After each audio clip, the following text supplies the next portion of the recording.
1 at midnight. It's 1 on. LeBron James gets that news today. What is today? Today's his birthday. Oh, I'm sorry. The greatest birthday gift that LeBron James has ever gotten is the reality, the smack in the face that he's no longer an all-star. The Craig Carton Show. Only on SportsGrid.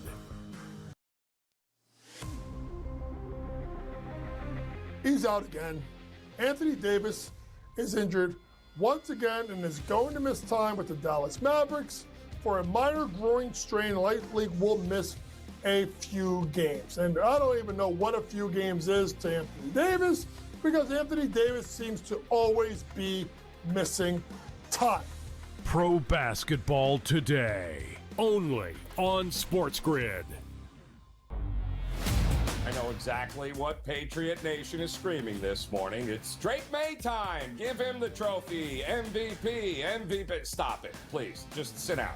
Yes, Drake May has had a nice season. But let's be real. He has played a JV schedule of defenses. He is carving up the easiest slate of defenses in the NFL this season. Congratulations on your beatdown of the Jets. The early line. Only on SportsGrid.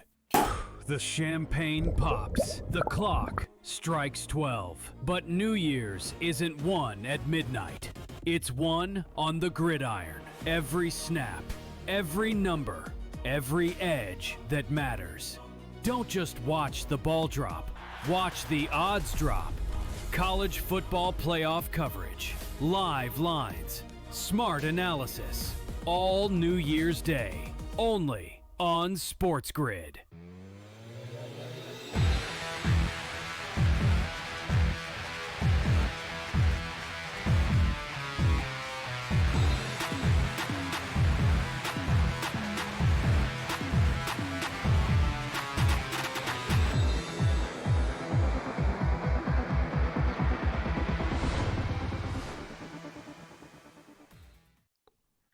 Let's roll. In-game live has begun. I am Gabriel Morency on the SportsGrid Television Network. Happy New Year to everybody out there.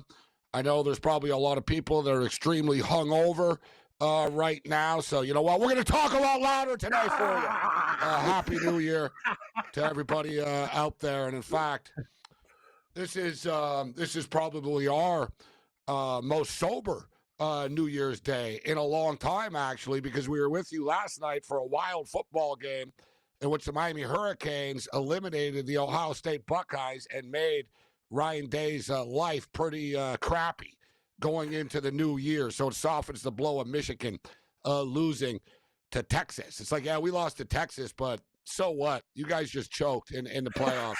So, you know, I don't talk smack, though. A lot of Michigan fans are talking smack. I'm like, yeah, we don't really have a lot of leg to stand on here on this, really. But nevertheless, it was nice to be on the Miami Hurricanes, but we don't live in the past. So Happy New Year to everybody. We appreciate you joining us on this New Year's Day. So we've got a football game that pretty much, I think this is the coolest one, actually, personally. Like when I saw the, you know, the bracket, the college football playoff bracket, per se, I looked at the games, and to me, the two best games were last night, Miami, Ohio State. I was like, oh, that's a pretty cool matchup, man. And this one was like, oh my goodness. Like, wow, Texas Tech and Oregon, you got to be kidding me. I mean, whatever, dude. The Sugar Bowl tonight it's an SEC game. It's Georgia and Ole Miss. Alabama, Indiana, very cool, the Rose Bowl, but this is as good as it gets, this football game. And I'll tell you what, these teams are as evenly matched as you can get. Just point blank. Points per game. Texas Tech score 42.5 points per game. Oregon score 39.2 points per game. Points allowed per game. Texas Tech give up 10.9 points per game only. Oregon, they only give up 16.3 points per game. Yards per game. Texas Tech, they rack up on offense. 480 yards a game on offense they average. Oregon averaged 469. Wow. You want to talk about evenly matched? Like, they're basically carbon copies of each other as far as the stats are concerned. this is something that's pretty interesting that I dug down and I discovered about the Orange Bowl, as this is the Orange Bowl that they're playing in. Teams that score 35 or more points in the Orange Bowl are 24-1 all time. But the average, and this is super cool, the average score of the Orange Bowl throughout its history is actually 28-14. That's the average Orange Bowl score. We only get to 42 points in the Orange Bowl on average. This is like the nicest weather game, too. We'll get to the Pasadena Rose Bowl situation in a little bit later on in the program. But for the record, it's going to be the first time in 20 years that it's rained at a Rose Bowl today. You can get in for like $70 right now, which is unheard of. Like, it'll cost you like $150 to park on someone's lawn in Pasadena, close to the stadium, and it'll cost you like $70 to get into the game. But nevertheless, we'll get to that. Texas Tech, guys, 12-1 straight up this year. 12-1 straight up. How about this? The Texas Tech Red Raiders, guys, just for people, might be joining us, you're not a college diehard, etc. The Texas Tech Red Raiders, their 12 wins, every one of them, not by double digits, by 20 points or more. They're amazing. That's right. Like 12 wins, not by double digits, by 20 points or more on the season. The one game that Texas Tech lost this year, their quarterback didn't play. They went to Arizona State. Their quarterback was injured, and they got knocked off by the Sun Devils. This team is as good as it gets. But with all that being stated, this is their first dance, right? Texas Tech kind of just, appeared out of nowhere on the scene. They spent a lot of money on this team, $28 million to be exact, on their players. Texas Tech have a payroll larger than MLS and CFL teams do. Like, they are a professional football team, Texas Tech. When you got a $28 million payroll just for players, you're a professional football team. And a lot of times when you try to buy success, it doesn't work. It did. And, listen, not just buying success. They put it together. They did a great job. They had a lot of transfers and players that people didn't want to pay as much. Like, I'm not taking anything away. I'm not saying, they bought their success. I'm just telling you that Texas Tech put a lot of money into this, and they got the results that they were looking for. But this is their first playoff game. And something that's really intriguing to me, too, guys, and we saw this with Ohio State losing last night. Teams that have had the bye are now 0-5 in the college football playoffs. That's unbelievable. The teams that are so-called rewarded by not playing the first game have all lost. Every one of them have lost, which is amazing. We've had a lot of upsets in this because the higher seeds have lost because the teams with the bye have lost all the time. Texas Tech are the team coming into this game off with the rest, which is an advantage for Oregon. The point spread is swung. The Ducks were 2.5-point favorites in the late night hours last night. The Texas Tech Raiders, Red Raiders, are now 1-point favorites. Cam, what's your pick for the game? Excellent breakdown, Morency. No, this is going to be one of the best games. I'm with you. Two prolific offenses and underrated defenses, especially with Texas Tech. You think about that high-powered offense, but their D's really stepped it up this year. Interesting. You said it, Gabe. I bet it at plus 2.5, and then I'm waking up and it's -1. I still like the Red Raiders. I know we're on different sides of this game. And you bring up a good point about the Orange Bowl, too. I was thinking this might be a track meet, but these defenses are pretty good. I'm going to do a couple things with this game, and I know you got props. I'm taking Texas Tech on the money line. I'm taking Texas Tech also in a teaser. Texas Tech, I got it plus 1.5, Gabe, 8.5 over 43.5. That's what I like in this game. I think it's going to be a pretty close game. I think Texas Tech wins this game literally 26-20 type of game, 26-23, around that number. I want to tease it to the under, but maybe these offenses can find a way to crush the teaser to the under. So I'm going to go over 43. I think we get there, buddy. So the Oregon Ducks played last week against James Madison, and they won 51-34. But if you look at Texas Tech, they haven't played in a while, and I think this is what happens. We see it with Major League Baseball too, guys. The team that gets the wild card team is sort of in a better spot because they just played a series and they often knock off the other team. I respect Texas Tech a lot. I think Texas Tech, they kind of remind me, I think they're in the same spot that Oregon were kind of like last year or the past years.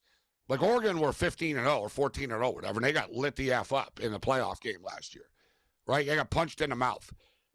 I'm not going to say Texas Tech haven't played anybody, but we talked about this a lot last night, guys, about Ohio State not being used to being in close games. Texas Tech are not used to being in close games. They played BYU twice. They beat BYU twice. Like, all right, the Oregon Ducks aren't BYU. Oregon got humiliated last year in the playoffs. Oregon have been, like, in the playoffs. They've got the pedigree, and I like the fact that the Oregon Ducks have played in close games this year as well in a very difficult Big Ten. They had a couple of really tough games. So as far as my play is concerned, I'm going with the Big Ten here, baby, and I'm going with the pedigree of the Oregon Ducks. Give me the Ducks plus the 1 point right now. Listen, it's 9.5 now. It was 10.5. Let's go first quarter under. These teams haven't played in a while. Suffocating defenses. There's going to be a lot of running the football, and I don't think it's going to be easy for the teams. Speaking of running the football, Jordan Davison, running back, Oregon Ducks. His rush prop is 36.5 right now, okay? He's gone over this number in 7 of their last 8 football games. It's because Texas Tech's numbers are so gaudy against the run that the props are low. But I like Davison over 36.5 rush yards. And we also just jumped in on a little Sadiq over receiving yards for the Ducks. Let's rock.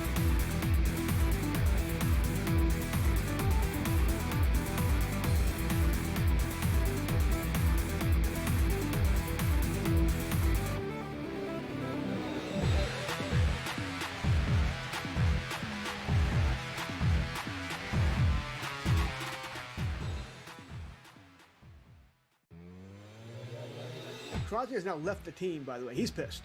Anyway, you look at he's angry. He wants to play. He doesn't like what they're doing here. There's all sort of speculation. This might be the final straw, George, for him there? Like, I don't know why he stays.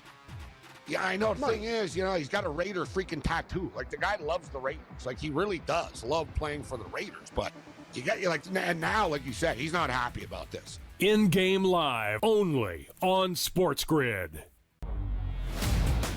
Sometimes those coaches do get the axe regardless of what the owner said just a few short weeks ago. And sometimes, Joe, you can't have it both ways. Like a Jets fan, you probably want them to tank. They're doing a really good job of that by not even being competitive at this point. But at the same time, you sort of want it to be, we're not competitive winning games, but it looks like we have a future. We might have found our quarterback. We got a good foundation. Nothing is going right. The Early Line, only on SportsGrid. Like Alabama, right? Is there a team that scores more than Alabama? No, right? But they're actually an under team over the last couple of years because their numbers are so high. You get these Americans in Queens College or Denver. Who the hell's betting on them, right? No, but so the lines stay low. They're just like, no one's hopping all over them. But every time you see an Alabama game, you're betting over, but you're losing money because the numbers are so big. In-game live, only on SportsGrid. The champagne pops. The clock strikes 12. But New Year's isn't won at midnight. It's won on the gridiron. Every snap, every number, every edge that matters. Don't just watch the ball drop. Watch the odds drop. College football playoff coverage. Live lines. Smart analysis. All New Year's Day. Only on SportsGrid.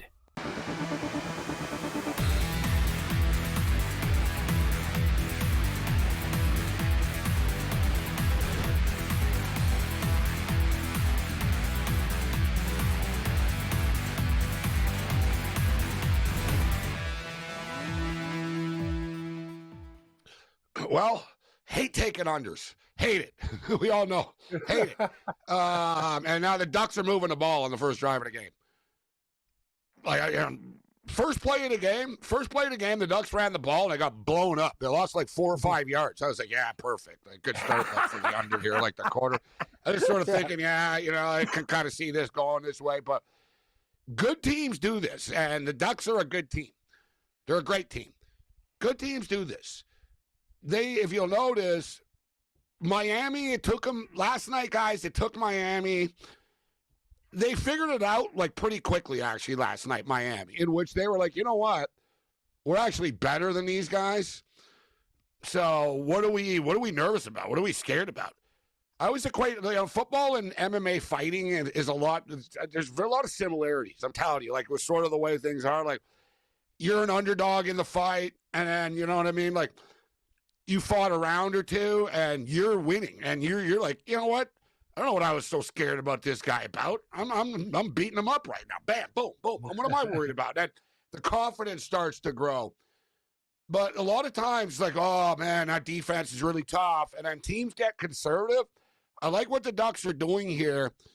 They're like, oh, you guys gave up 10 points a game, huh? Okay.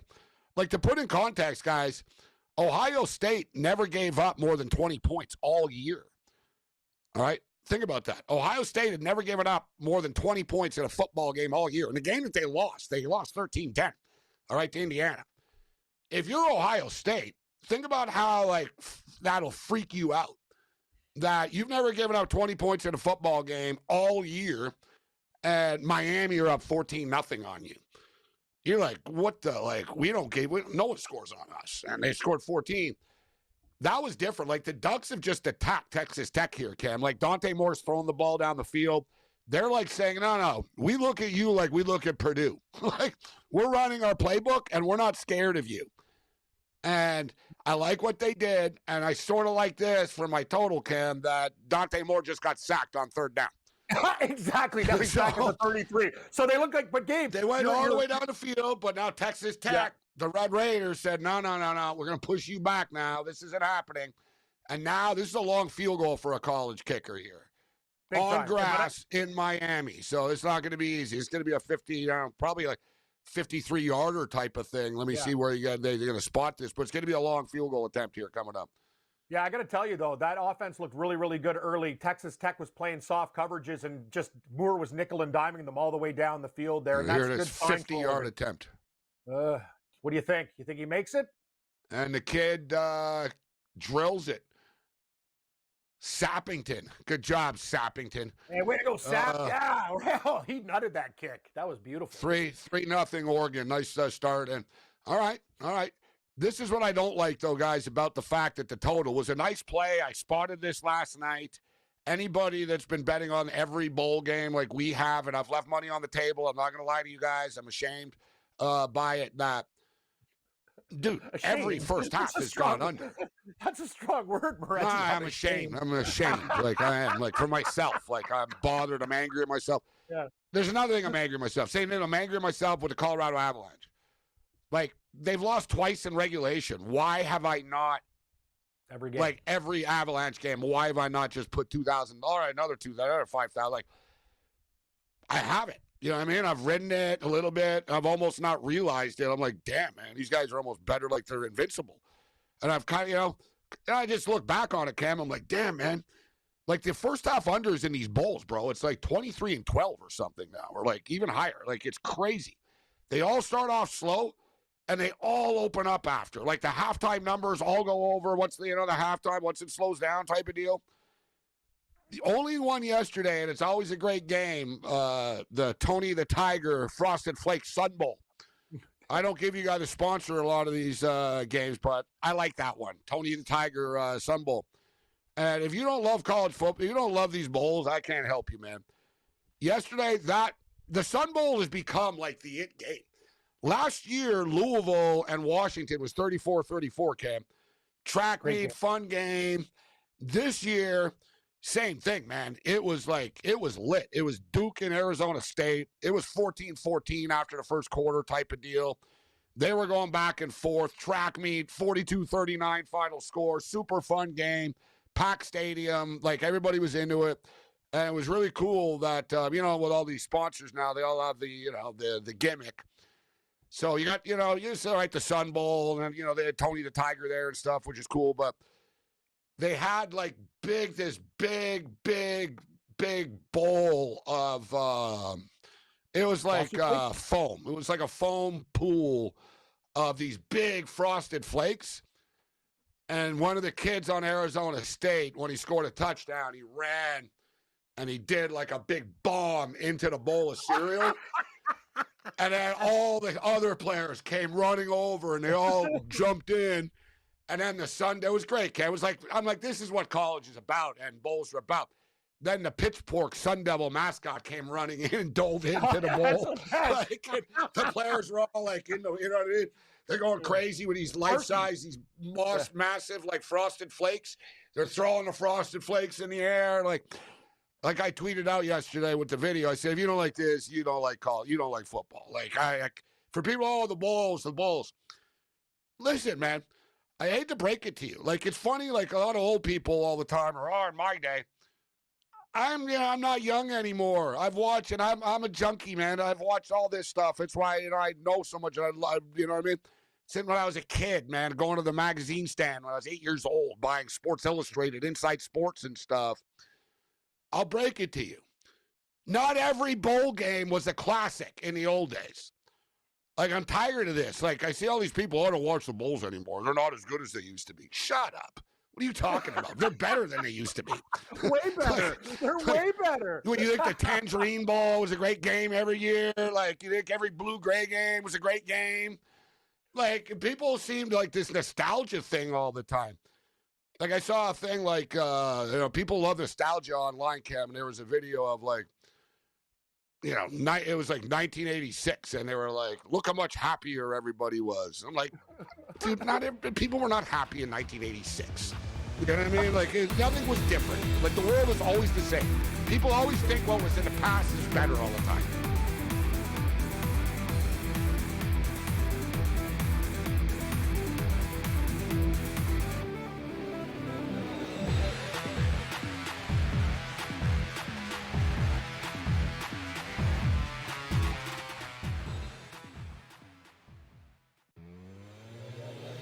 Crosby has now left the team, by the way. He's pissed. Anyway, look at he's angry. He wants to play. He doesn't like what they're doing here. There's all sort of speculation. This might be the final straw, George, for him there. Like, I don't know why he stays. Yeah, I know. The thing is, he's got a Raider freaking tattoo. Like, the guy loves the Raiders. Like, he really does love playing for the Raiders. But and now, like you said, he's not happy about this. In-game live, only on SportsGrid. Sometimes those coaches do get the axe regardless of what the owner said just a few short weeks ago. And sometimes, Joe, you can't have it both ways. Like, a Jets fan, you probably want them to tank. They're doing a really good job of that by not even being competitive at this point. But at the same time, you sort of want it to be, we're not competitive winning games, but it looks like we have a future. We might have found our quarterback. We got a good foundation. Nothing is going right. The Early Line, only on SportsGrid. Like Alabama, right? Is there a team that scores more than Alabama?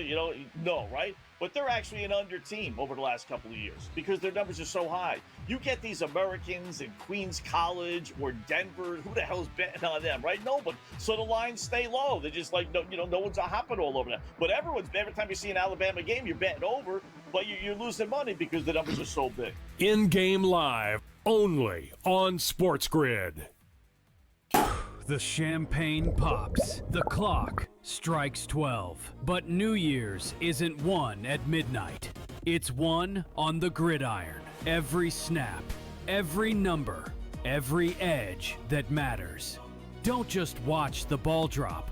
Watch the odds drop.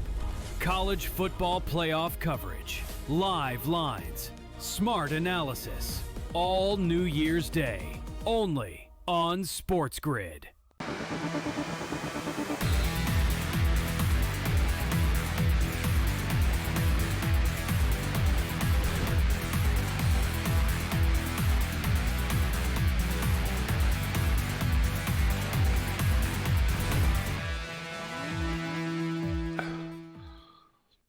Happy New Year to everybody. Thanks for tuning in. I see our chat is starting to fill up.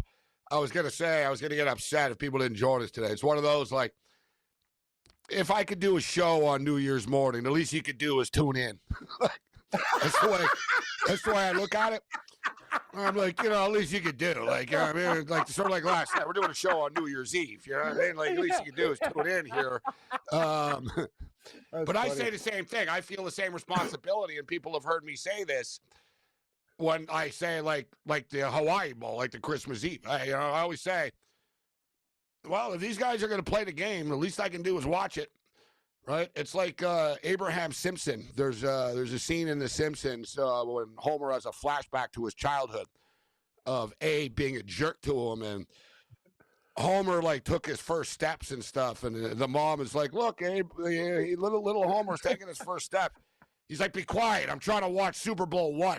He goes, "If nobody watches this, and well, I'm trying to support Super Bowl I." He goes, "I want this thing to continue." He goes, like, "Shut up."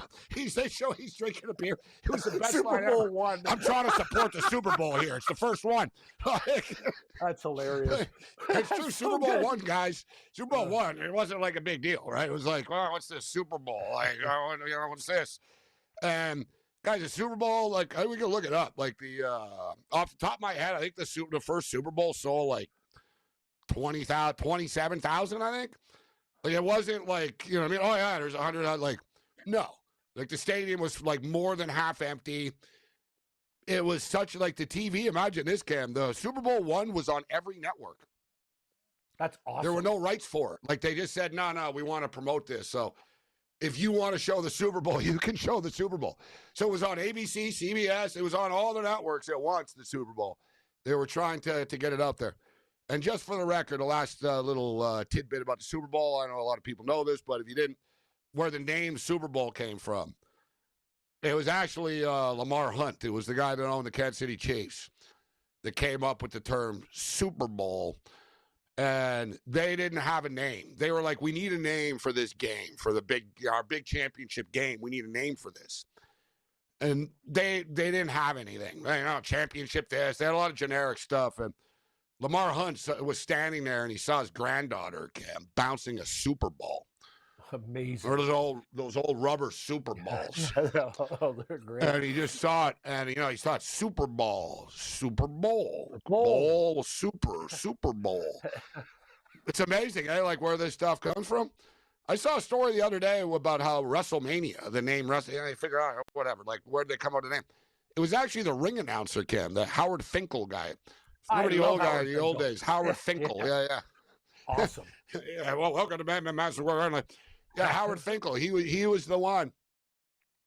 He was the one that came up with the term WrestleMania, which same thing. Like Vince McMahon and the WWF at the time, they were kicking around different ideas for like names for like their big mega card. And Howard Finkel said, when the Beatles came to North America, it was called Beatlemania. Why don't we call it WrestleMania? Nice. Wow. Simple Everything is always stolen. Everything is always like great ideas are always like copied. Mania, this. And of course, now forget WrestleMania, Cam. The all-time mania is, of course, Knucklemania. Knucklemania. BKFC Knucklemania 6, February 7th in Philadelphia. That's the one that doesn't F around. Knucklemania. It's like, Knucklemania, what's your like name? that. Knucklemania. Bare knuckle. Bare knuckle mania. I got to get to one of those cards in Philadelphia. So, beautiful weather in Miami today.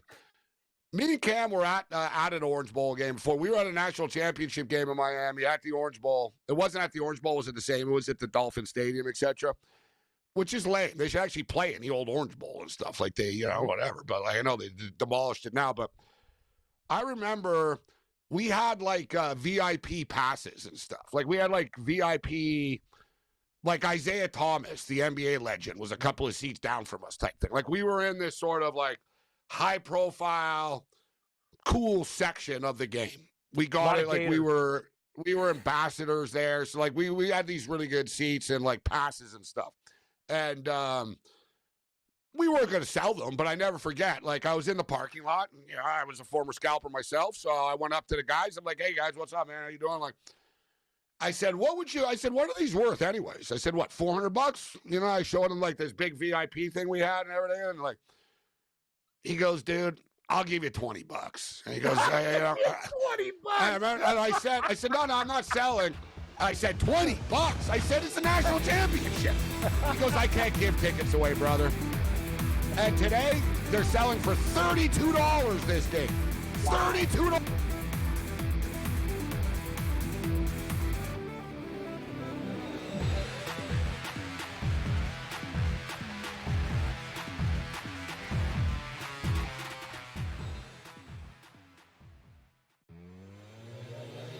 Crosby has now left the team, by the way. He's pissed.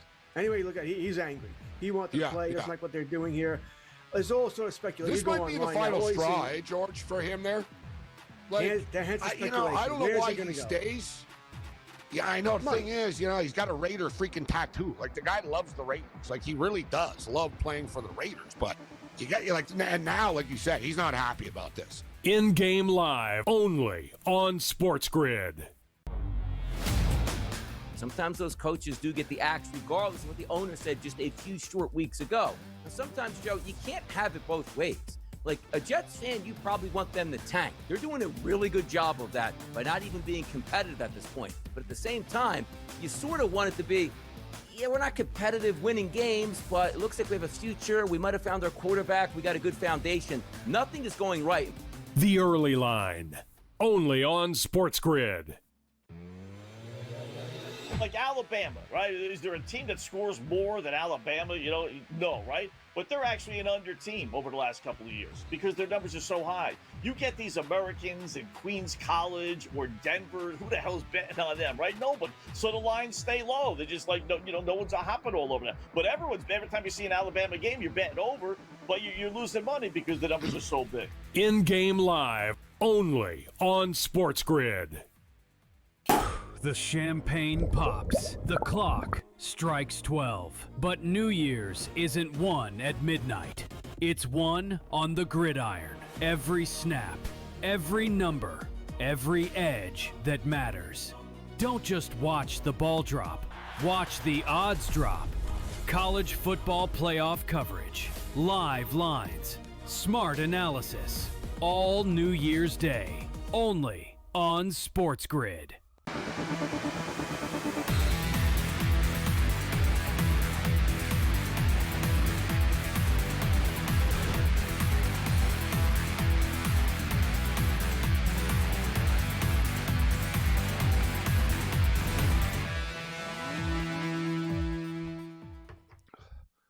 In-game live game day continues. What a game day. It's New Year's Day. Happy New Year's to everybody.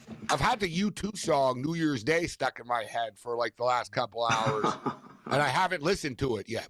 My plan is after the show to have a couple of drinks, and I'm going to crank on New Year's Day. One of their better songs.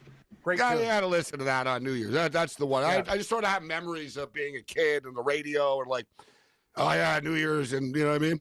Yeah, U2 used to be edgier. Those early U2 records are really badass. War was their best. That's what that War is one of their better albums, underrated albums, and they're all good. But I'm not like a U2 like super fan. But I'm just stating the early stuff. They were like not punkish, but like live, it had an edge to it.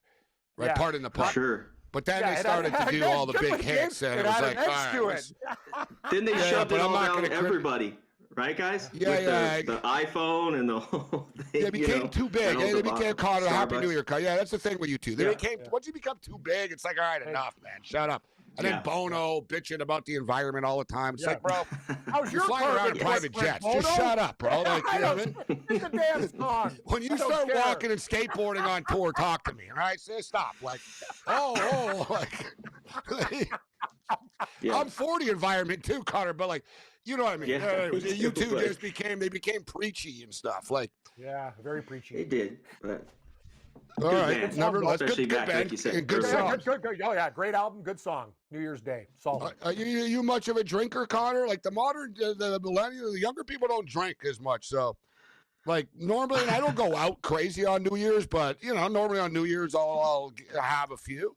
I did not this year because I was on the air last night for the football game, and not today. I'm almost thinking like I should turn over a new leaf cam, like just not, all right. Soberness begins today. I gotta be honest with you, Morency. Connor's like, no. I had a smell chat last night. I'm like, I'm not going to drink. Then I go to the bar. Next thing you know, I've had like 9 beers and 6 Jameson shots. I go, here we go. Am I a functioning alcoholic? Like, I really wanted to go in for 2 beers, watch the Michigan game, and go. I got to be honest, too, Cam. Yeah. You don't look great. You don't look great. Don't? Oh, you know me. I'm a pro, Gabe. I'll show up and you don't look great. You're a machine, but I think I look a little perkier and just sort of more alert than you do. I'm just stating. I woke up today and and I told Robert, I go, Connor looks a little beaten down, actually. You look a little worn out, Connor, yourself. I'm going to say, though, Gabe, you get the gold, Connor gets the silver, and I'm getting a dirty bronze. I look horrible. How you feeling, Connor, this morning? You all right? I was fine. You know, I wanted to say, when you grow up most like in Vegas here, it's amateur hour, New Year's. Yeah. So once you go down there, you know. But yeah, I had a few drinks. You know, it's a little. I mean, not early for me. I'm of course up 6 a.m. But this is, you know, we got to be here. Gabe, I shouldn't admit this on the air, and we'll get to the football. But when your bartender gives you Christmas gifts, I guess I should tone it down a little bit. Like, you know what I mean? Yeah, you're in there then. You're not in the regular package. Yeah, like here's Cam's Christmas gift. Thanks for being a patron. I vividly remember, though, being younger and, like, going out on New Year's Eve to, like, metal bars and, like, clubs and, you know, leaving a stranger's house at, like, 7 a.m. telling them, I got to go to, there's football on January 1st. And I'd be all awake. Like, I could party all night and be awake and pop up, like, no way in hell I could do that now. Like, you know what I mean? I understand myself. Like, no, I'm gonna need some rest after I do this. Like, I'm gonna need a day or two. I still think I'm a machine, Gabe, but this machine's getting older, and it's harder to grind. It's hard. The machine is slowly. So we know we got some people out there struggling today, and we understand your pain. We get it. All right, so. Hopefully we don't feel pain betting this football game. I was on the Miami Hurricanes last night, Connor, plus the points. I'm not going to lie, though. I had an in-game over 38.5, and it got to 38, which is kind of frustrating. But and we're going to move forward, but this is a good bet last night. That's why you guys got to tune into the show live.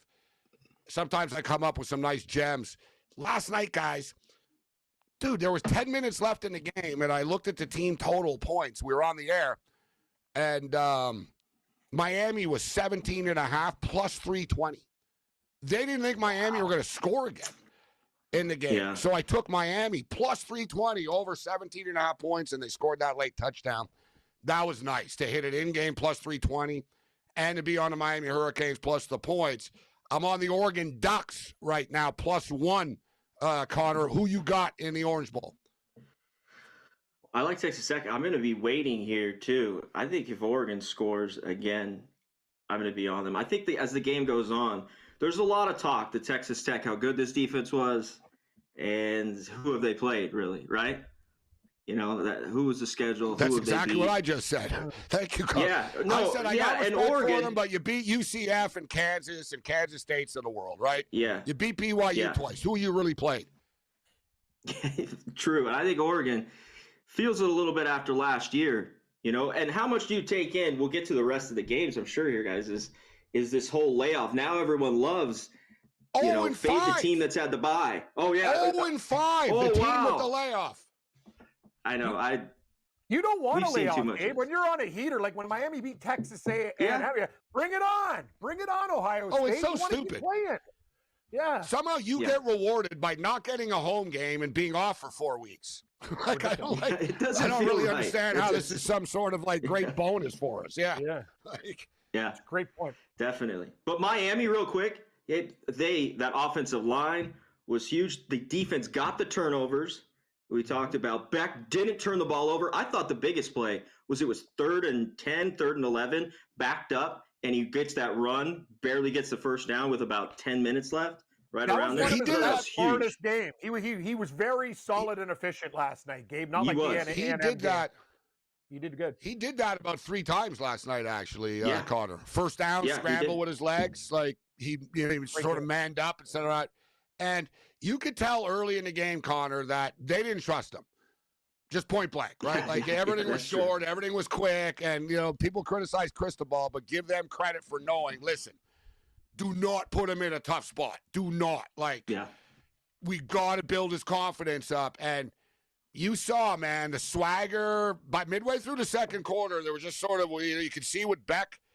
I would tell him, basically, hey, you're the number 1 prospect in America for a reason, kid. Forget about the Cavender girls. Forget about your Lamborghini. Forget about Instagram for an hour. Let's play some football, Carl. Let's go. Right? You're an elite player. Let's go. He made the plays. Fletcher had a hell of a game last night. And Oh, huge. Ruben Bain's the best player in college football, in my opinion, Connor. He's the best player in college football. Yeah, the defense, the pressure that they got on Ohio State, who just asleep a little bit.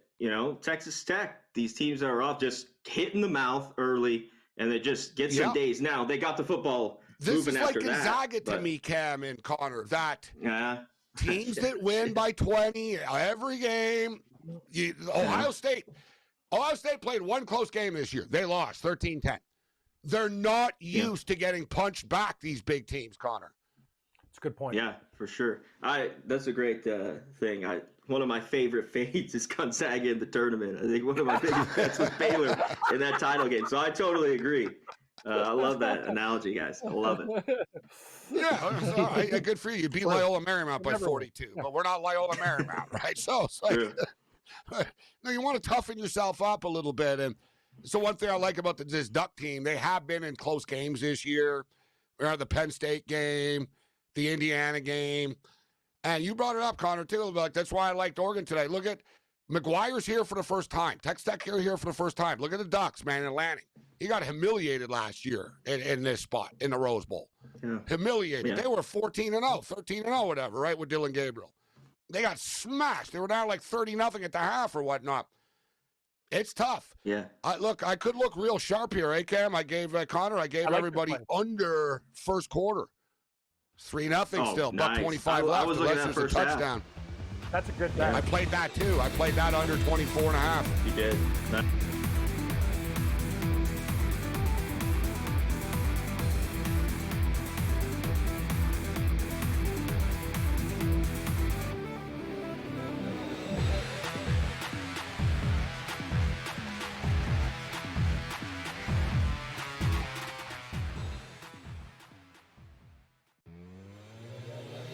Crosby has now left the team, by the way. He's pissed. Anyway, you look at he's angry. He wants to play. He doesn't like what they're doing here. There's all sort of speculation. This might be the final straw, George, for him there? Like, I don't know why he stays. Yeah, I know. The thing is, he's got a Raider freaking tattoo. Like, the guy loves the Raiders. Like, he really does love playing for the Raiders. But and now, like you said, he's not happy about this. In-game live, only on SportsGrid. Sometimes those coaches do get the axe regardless of what the owner said just a few short weeks ago. And sometimes, Joe, you can't have it both ways. Like a Jets fan, you probably want them to tank. They're doing a really good job of that by not even being competitive at this point. But at the same time, you sort of want it to be, we're not competitive winning games, but it looks like we have a future. We might have found our quarterback. We got a good foundation. Nothing is going right. The Early Line, only on SportsGrid. Like Alabama, right? Is there a team that scores more than Alabama? No, right? But they're actually an under team over the last couple of years because their numbers are so high. You get these Americans in Queens College or Denver. Who the hell's betting on them, right? No, but so the lines stay low. They're just like, no one's hopping all over them. But every time you see an Alabama game, you're betting over, but you're losing money because the numbers are so big. In-game live, only on SportsGrid. The champagne pops. The clock strikes 12. But New Year's isn't won at midnight. It's won on the gridiron. Every snap, every number, every edge that matters. Don't just watch the ball drop. Watch the odds drop. College football playoff coverage. Live lines. Smart analysis. All New Year's Day. Only on SportsGrid.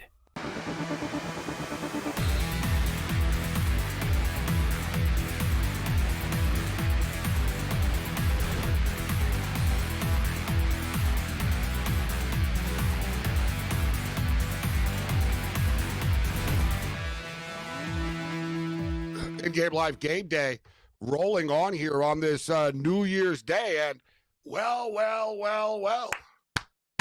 First quarter under hits, baby. There it is. And convincingly, too. Under 9.5, under 10.5. Hell, it's 3-0 after the first quarter. Great play. 3-0. The minute you wrote that play, I'm like, I got to get in on that. That's smart, very smart play. That's what we're here for, Cam. Yep. That's why people should tune in. VSiN thinks they've got all the numbers and stuff. We give you winners. So, my DVOA stats, guys. It was like, suck it. Here, I'll tell you in 10 seconds. Take the first quarter under. You're welcome.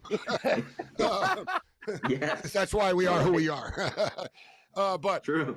I'm waiting, Connor. Like, and you've been, I know you've been every one of these bowl games, bro. I've lost track. It was 21-11 the other day. I think it's up to a few of the games went over in the first half yesterday, but.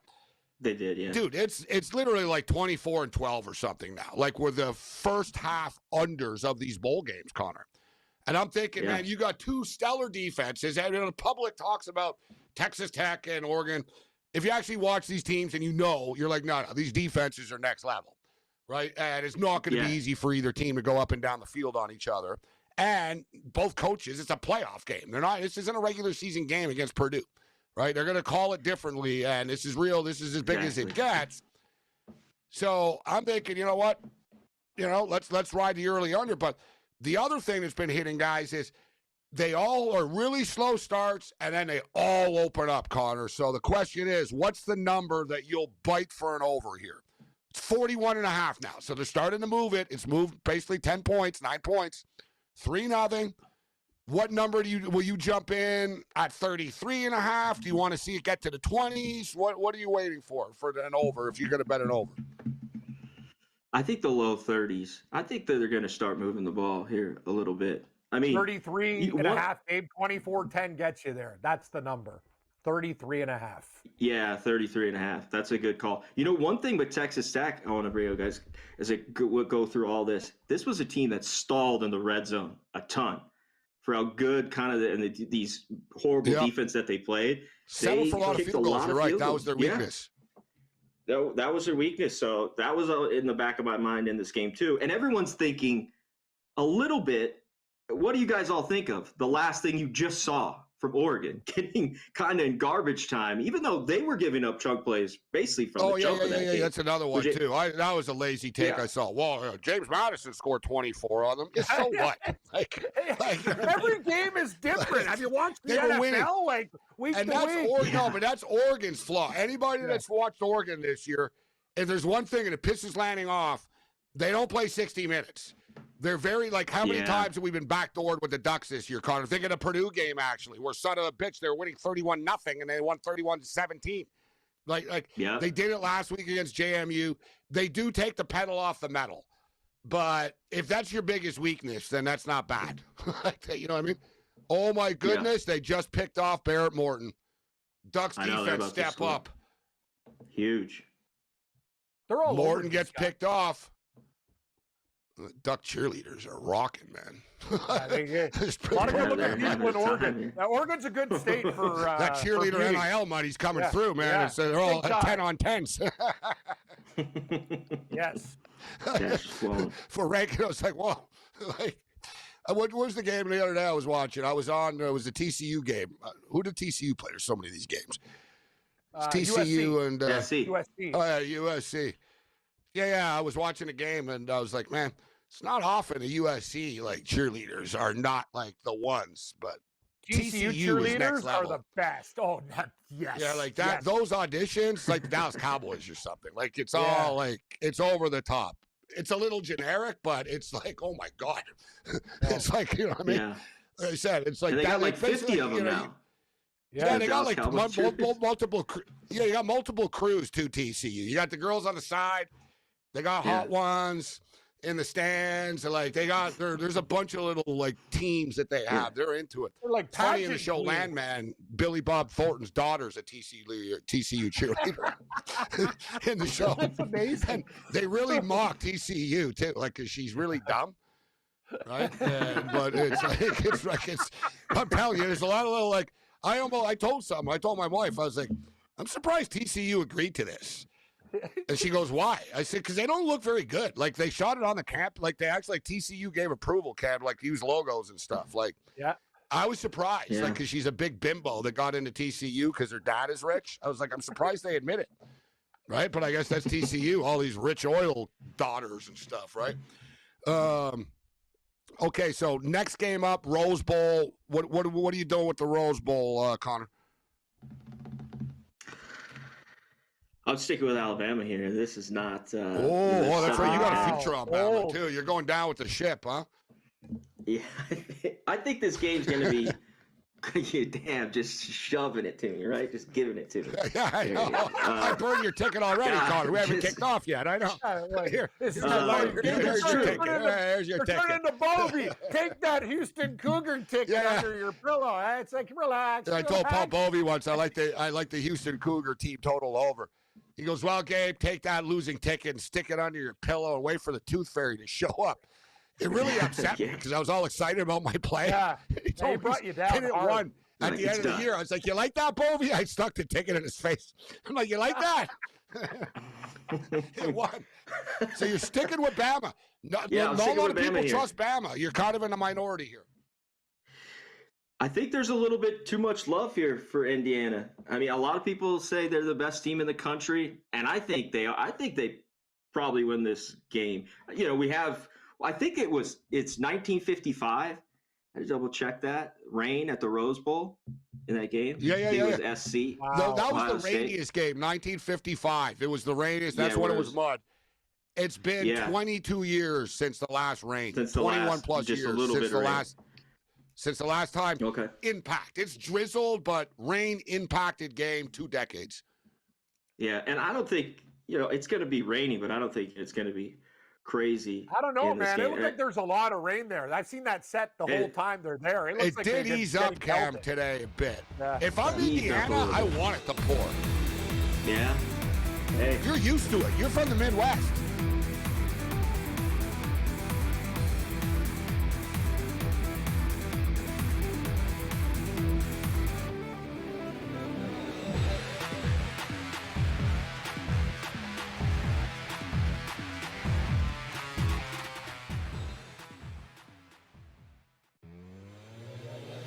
Crosby has now left the team, by the way. He's pissed. Anyway, look at he's angry. He wants to play. He doesn't like what they're doing here. There's all sort of speculation. This might be the final straw, George, for him there. Like, I don't know why he stays. Yeah, I know. The thing is, he's got a Raider freaking tattoo. Like, the guy loves the Raiders. Like, he really does love playing for the Raiders. But and now, like you said, he's not happy about this. In-game live, only on SportsGrid. Sometimes those coaches do get the axe regardless of what the owner said just a few short weeks ago. And sometimes, Joe, you can't have it both ways. Like a Jets fan, you probably want them to tank. They're doing a really good job of that by not even being competitive at this point. But at the same time, you sort of want it to be, we're not competitive winning games, but it looks like we have a future. We might have found our quarterback. We got a good foundation. Nothing is going right. The Early Line, only on SportsGrid. Like Alabama, right? Is there a team that scores more than Alabama? No, right? But they're actually an under team over the last couple of years because their numbers are so high. You get these Americans in Queens College or Denver. Who the hell's betting on them, right? No, but so the lines stay low. They're just like, no one's hopping all over that. But every time you see an Alabama game, you're betting over, but you're losing money because the numbers are so big. In-game live, only on SportsGrid. The champagne pops. The clock strikes 12. But New Year's isn't won at midnight. It's won on the gridiron. Every snap, every number, every edge that matters. Don't just watch the ball drop. Watch the odds drop. College football playoff coverage. Live lines. Smart analysis. All New Year's Day. Only on SportsGrid.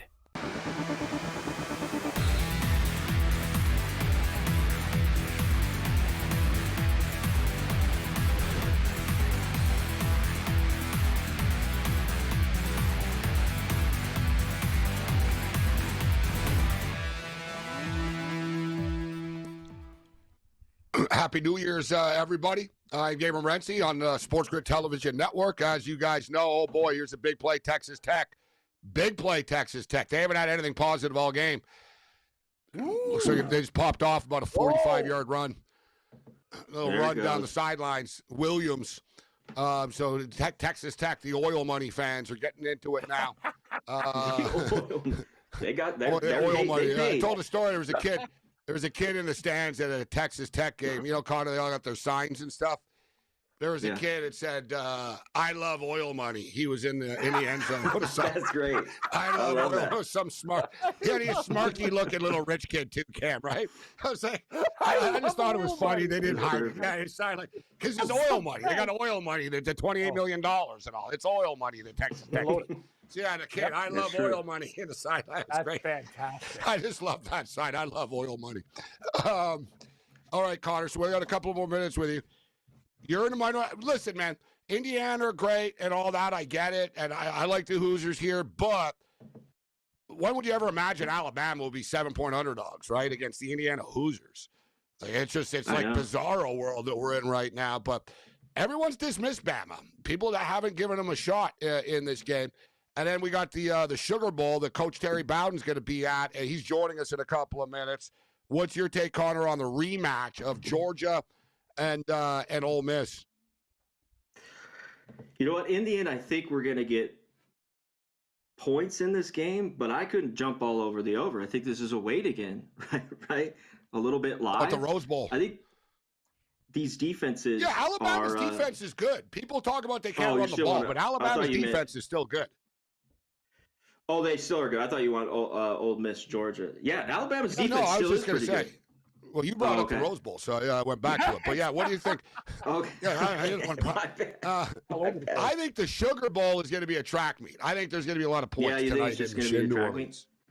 meet? Yeah, I mean, I think in the end it probably gets there, the points. I think Georgia's defense, how much has this defense changed a little bit from the first matchup? You know what I want? There's a couple props, I think, in this game that could be good. One thing, Georgia wants to run the football. They average, about 185 yards a game. I think Ole Miss can be beat on the ground, and it's shown. One thing, though, I like Frazier's prop. It's a little high. It gets 66.5. There's 67s. I even saw 68.5. He's probably going to get right around 15 carries, but I think he could get this. I think he had 17 for 72 in the first matchup. I think he's going to have success here today. And when you look at it, these two quarterbacks can run. We all know the problem, though, with taking the rushing prop of college football, the sacks. So Chambliss, why is he at 26.5? Like here. I mean, this guy's ran for 500 yards. I think in that first matchup, he had plenty, like 40 or 50. Are you telling me they're going to get to him a bunch? Yeah? I like Chambliss. Yeah, that's what I was looking at. I like him over passing yards because I think he's going to be playing from behind. He threw for 265 in the last game against them. It's like 256.5 today. This will be a non-weather impacted football game tonight. And I think they're going to be playing from behind. I think it catches up to them. It's one thing, you have a rematch against Tulane and stuff. Okay. And now with all the distractions, I think it's getting real with Kiffin lingering in the building. And is Chambliss going to announce basically after the game when they lose, oh, I see you. I'm going to LSU now too. He's been pretty coy about it. He goes, I'm not allowed talking about that. So what does that mean? There's a lot of weird stuff going on with his team. But how about Georgia, guys? Georgia's defense greatly improved since that Mississippi game, actually, in which they gave up 35 points. They've only given up 70 points in their last 6 games, 11 points a game over the last 6. They really have tightened up on defense, Connor, Georgia. That's one thing I will say.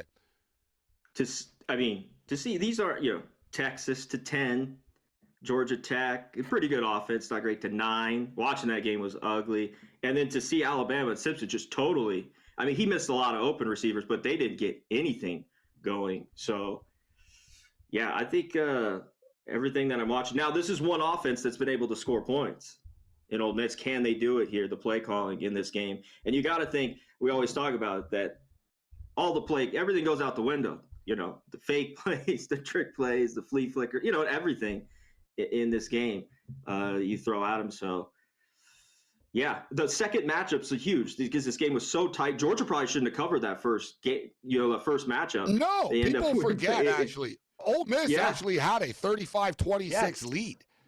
Yes. Georgia scored 17 unanswered points in the fourth quarter. Domination. I think that offensive line and D-line pushes them too, late in that game with Georgia. I think this is the one. I'm laying the points with Georgia. I look forward to the coach's take. Texas Tech miss a 54-yard field goal. Happy New Year, Connor Mack. Thanks, buddy. Happy New Year, Connor.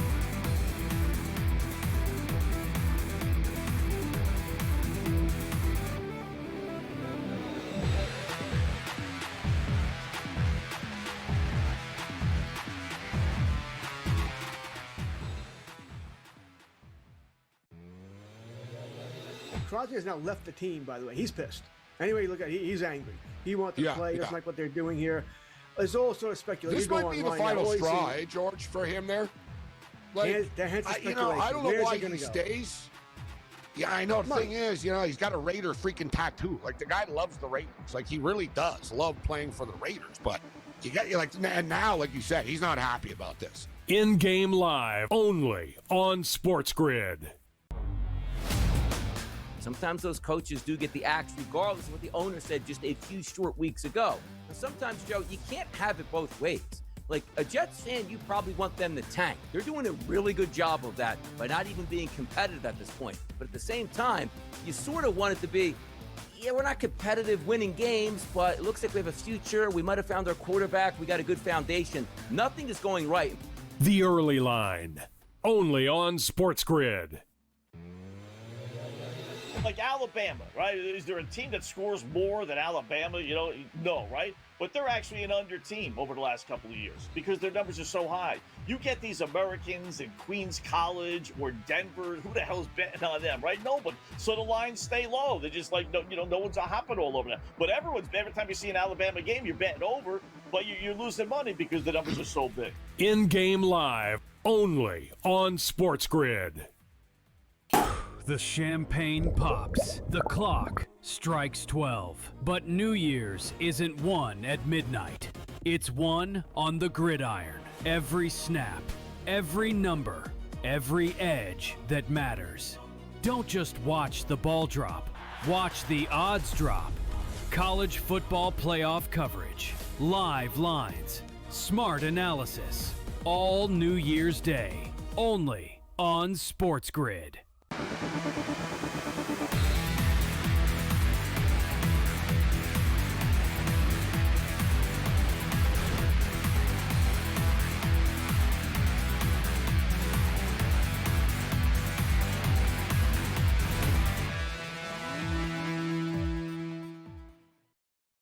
In the immortal words of the greatest play-by-play voice in college football history, whoa, Nelly! We've got an old-school defensive battle going on here.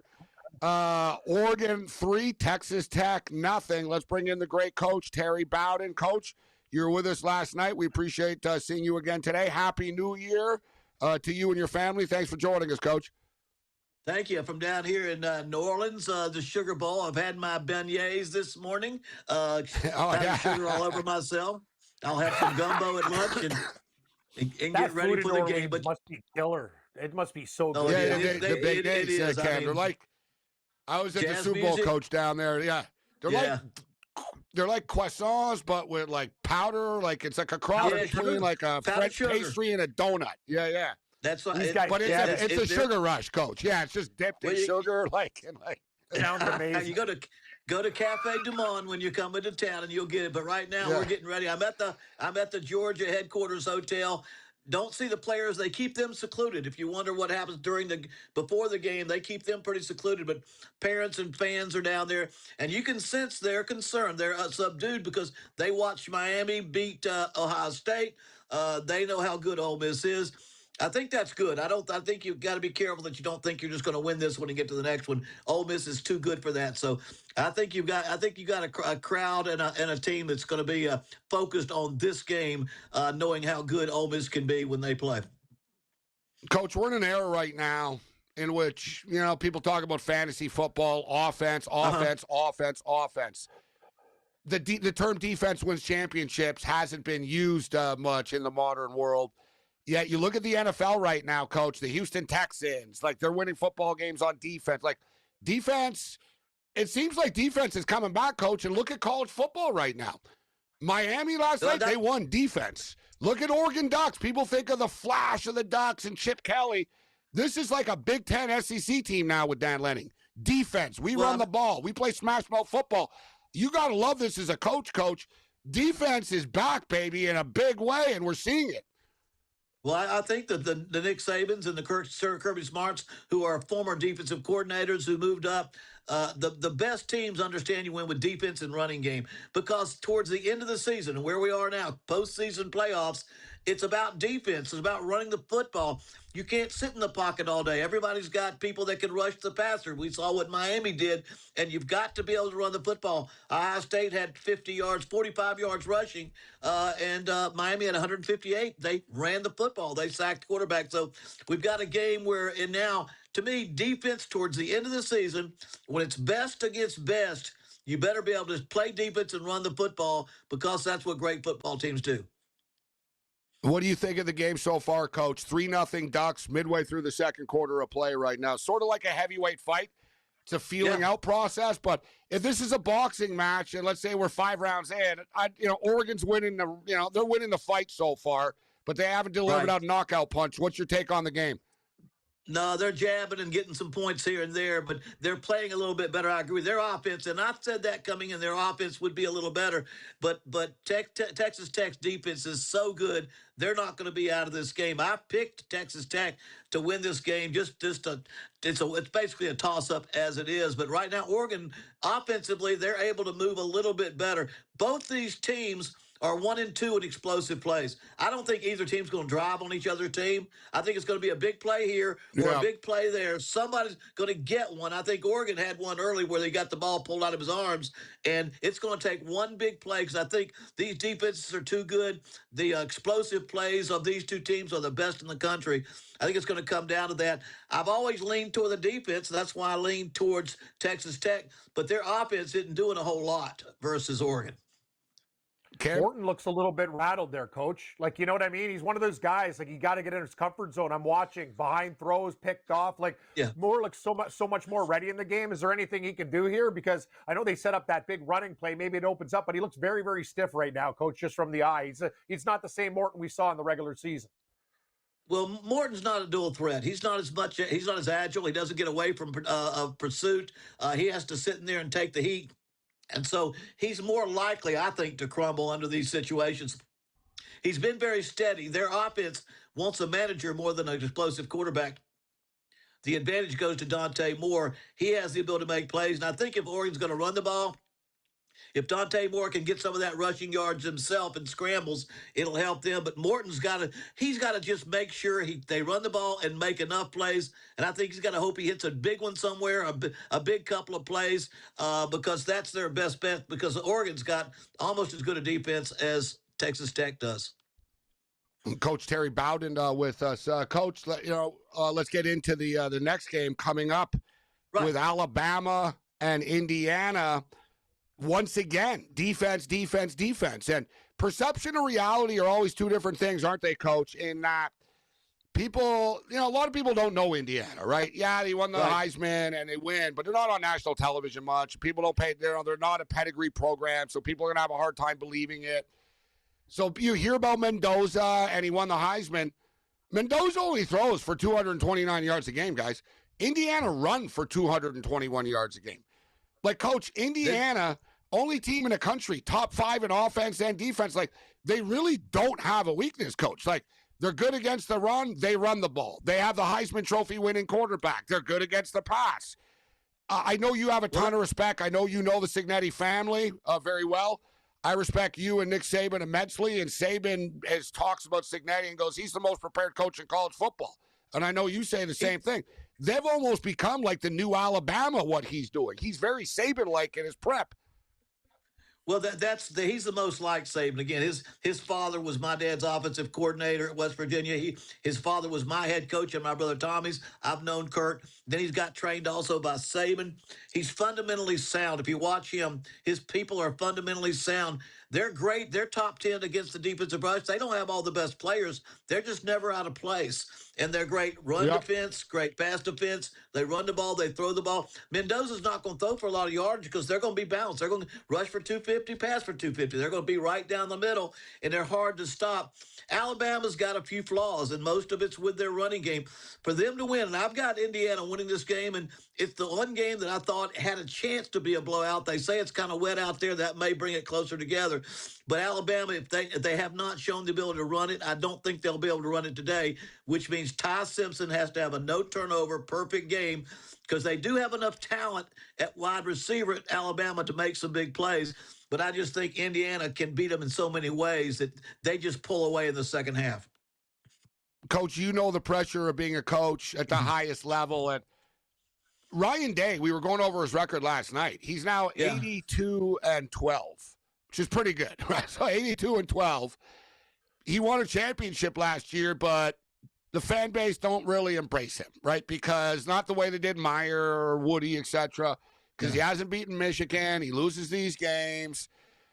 And, you know, talk to me about DeBoer and his unique situation, right? Like, if he wins, it's almost like, wow, you live another week here, coach. But if you lose, you know, we don't really like you. And, like, it's a weird – like, Alabama, they must have a big chip on their shoulder, coach. Like, they're really being treated like James Madison or something. Like, no one believes in them at all, coach, anymore.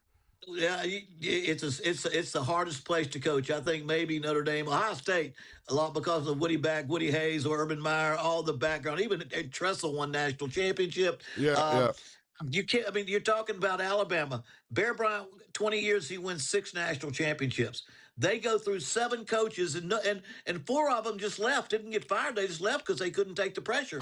Then they finally get to Nick. They get to Nick Saban, and That's Saban wild. wins 6 national championships. They said, I can't take it anymore. I'm out. If you don't, crazy. If you don't win the conference or a national championship in the first 2 or 3 years, they're ready for another coach. They are so impatient. So it'll always be a hot seat. And I think DeBoer, if he loses tonight, they'll start talking about who can be next, and that's a tough place to go. Man, I can't wait. I want to see Lane Kiffin on that hot seat in a couple of years, like Kelly was. He will be down there in the fire. He will be. He will be.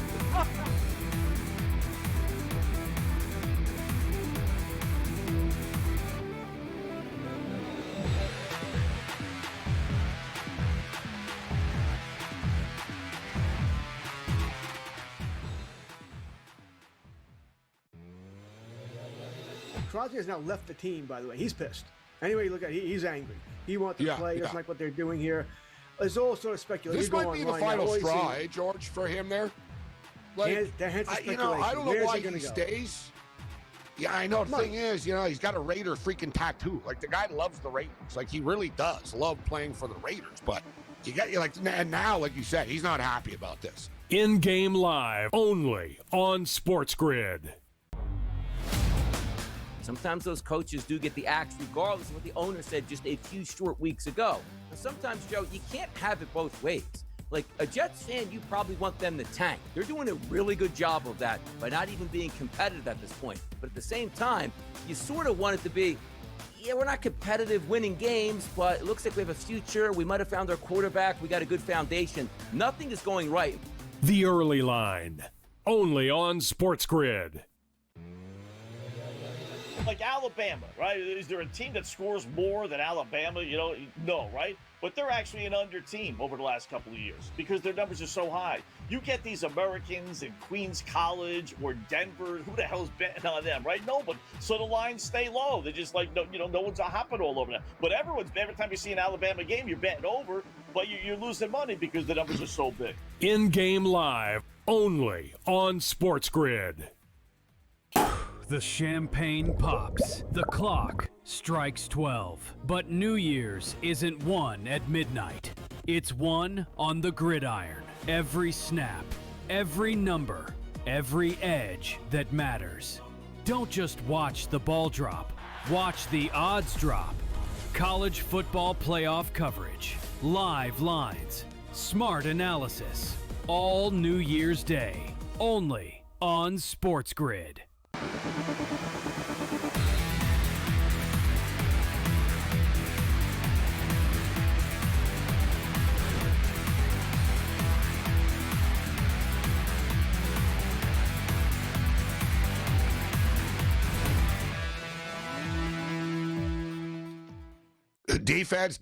Defense. Oregon goes for it on 4th down. Texas Tech gets the stop. And now Texas Tech back with the football, still in this game. This game is still very, very up in the air as far as the side is concerned. Oregon have done a nice job, but they haven't pulled away, Cam. They haven't, we got a 3-0 football game. I got worried about the move from 10.5 to 9.5. Yeah. That's like the first half number now, Cam. Like, will we get to 10 in the first half of this game? And I was worried. I was like, 10.5. Think about it in hindsight, though. Well, like, it's against me, Cam. I've been betting a lot more unders, like, just because I'm an overbetter and I don't want to lose all the time. Like, so I've kind of figured it out. I'm like, dude, the games go under. Like, I don't want it to go under. Everyone wants to track meet. Everyone wants fun and expect stuff. But, dude, you got these two defenses. They're playing for a playoff spot. These coaches make $12 to $15 million a year. There's a lot on the line, right? There's a lot of money on the line. They're not running trick plays. This isn't like the Pop-Tart Bowl. Like, this is like, it gets serious, man. Real serious. I thought it was interesting, actually, guys, that the coach, Terry Bowden, he told us this off the air, too, more extensively. So, number one, I didn't know. Coach has a million football connections. He knows everybody. Like I said, oh, yeah, Signetti was like, you know, his dad was my coach and blah, blah, blah. I'm like, so, but he just sort of casually dropped. He's like, oh, yeah, my wife's son works, is on the Georgia Bulldogs. He just sort of casually dropped it. And I said, oh, what does he do? He said he's a coach. And said, oh, he runs like he runs the program type of thing. So he's not on the field, but he's like the player personnel director. So he's basically like the general manager of the team, so to speak. So he casually dropped that. You'll notice he tightened up a little bit. And I'm good, Cam. I went right for the jugular when he told me that. I said, oh, yeah, what are you hearing about the team? Exactly. Tell me. I went right to it, and Georgia. he sort of backed off because he knows. He's like, I'm not giving you inside information, Gabe. Like, he basically, he sort of, he goes, well, Gabe, you know, I haven't really spoken to him that much. I'm like, yeah, right. I'm thinking, yeah, come on, coach. Just, you know, I know you know the game plan. I know you know everything about Georgia. So I tried to get something out. Well, Gabe, and he sort of backed off. Well, you know, I don't see the players. I know you don't see the players. He goes, but I don't care about the players. I know you speak to Kirby Smart. Like, you know what I mean? Yes, that was the best. You know, guys, the fans are here and everything, but the players are isolated. Like, yeah, he went right for that. I'm like, they're not that isolated. But anyways, but like, I tried to, like, it was during the break. I tried to get a little info out of the coach about Georgia. And what he did tell me, though, he goes, Gabe, I will tell you that they're not looking past Ole Miss. He said they fear Ole Miss. Like, this isn't like, because it's funny. I'm looking past Ole Miss, Ken. I'm thinking Georgia's going to roll them. And Georgia, like the players, the team, they're like, no, they're not looking past it. Bowden said their fan base and the families of the players and the parents and stuff, and that's how you know about what's going on with the team, to be honest. They're nervous, like, basically. They're not like, oh, yeah, we're going to win for sure. They're taking this like, we could lose tonight. This is a real game. I think it's in their heads, Cam. They're not dumb. They were losing 35-26 going into the fourth quarter last time they played this team. That's kind of my point. Georgia, but that helped Georgia, Cam, knowing that, you know what? We're not going to be down by 10 this time to these guys. We can't afford to do this in a playoff game. That's an excellent point. And also they knew that they can come back from a major deficit. But if you're Ole Miss, you're thinking, we beat these guys up for a while, and now all we have to do is finish the game. Gabe, I'm going to tell you, I think this game is close. I think Georgia wins, but I'm not sure if they're going to cover the spread. 6.5, they got to win by 7. I think Georgia wins by like a field goal. I think it's a real dogfight, a back and forth affair. And I think Ole Miss hangs with these guys. They're a good program. You see it in them. Like, they know Georgia. These teams know each other inside out. I think it's going to be a real tight game. Indiana's the one where I think they can, like, beat Alabama by double digits, but this one I think is going to be close. And even now that the Indiana game is approaching, I'm sort of getting colder feet about laying the points with Indiana. I will, but I pretty much stick with my picks. So if I start flipping around, that means I don't really like something that much. Oregon and Texas Tech right now. So we were talking earlier about what's the buy-in number, what are we waiting for as far as an over bet is concerned. It closed at 50.5. It's currently 31.5 right now.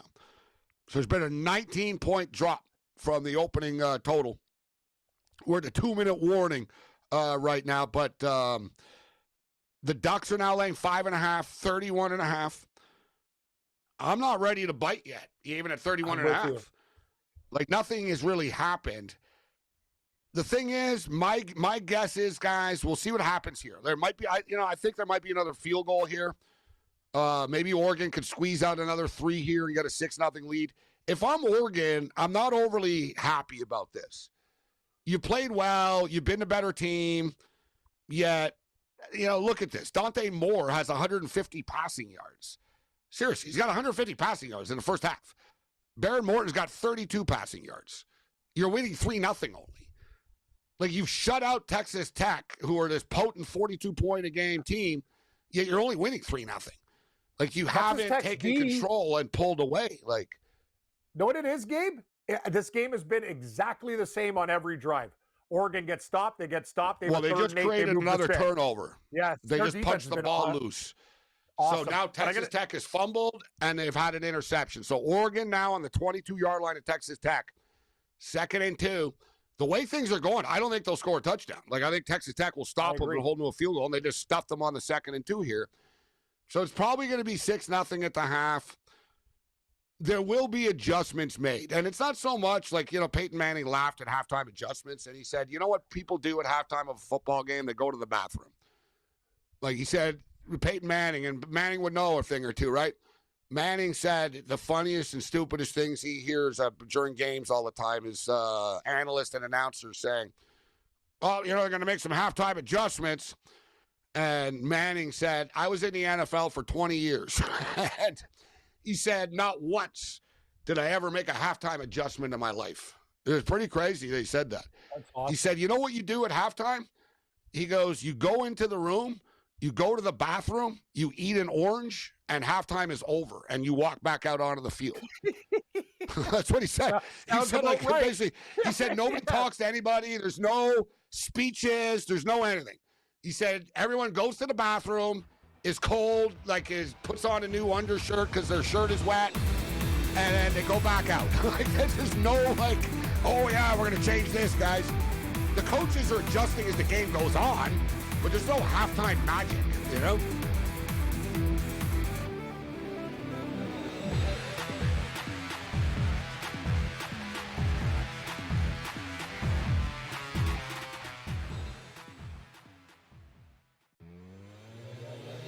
Crosby has now left the team, by the way. He's pissed. Anyway, look at he's angry. He wants to play. Doesn't like what they're doing here. There's all sort of speculation. This might be the final straw, George, for him there. I don't know why he stays. Yeah, I know. The thing is, he's got a Raider freaking tattoo. Like, the guy loves the Raiders. Like, he really does love playing for the Raiders. But and now, like you said, he's not happy about this. In-game live, only on SportsGrid. Sometimes those coaches do get the axe regardless of what the owner said just a few short weeks ago. And sometimes, Joe, you can't have it both ways. Like, a Jets fan, you probably want them to tank. They're doing a really good job of that by not even being competitive at this point. But at the same time, you sort of want it to be, yeah, we're not competitive winning games, but it looks like we have a future. We might have found our quarterback. We got a good foundation. Nothing is going right. The Early Line, only on SportsGrid. Like Alabama, right? Is there a team that scores more than Alabama? No, right? But they're actually an under team over the last couple of years because their numbers are so high. You get these Americans in Queens College or Denver. Who the hell's betting on them, right? Nobody. So the lines stay low. They're just no one's hopping all over them. But every time you see an Alabama game, you're betting over, but you're losing money because the numbers are so big. In-game live, only on SportsGrid. The champagne pops. The clock strikes 12. But New Year's isn't won at midnight. It's won on the gridiron. Every snap, every number, every edge that matters. Don't just watch the ball drop. Watch the odds drop. College football playoff coverage. Live lines. Smart analysis. All New Year's Day. Only on SportsGrid.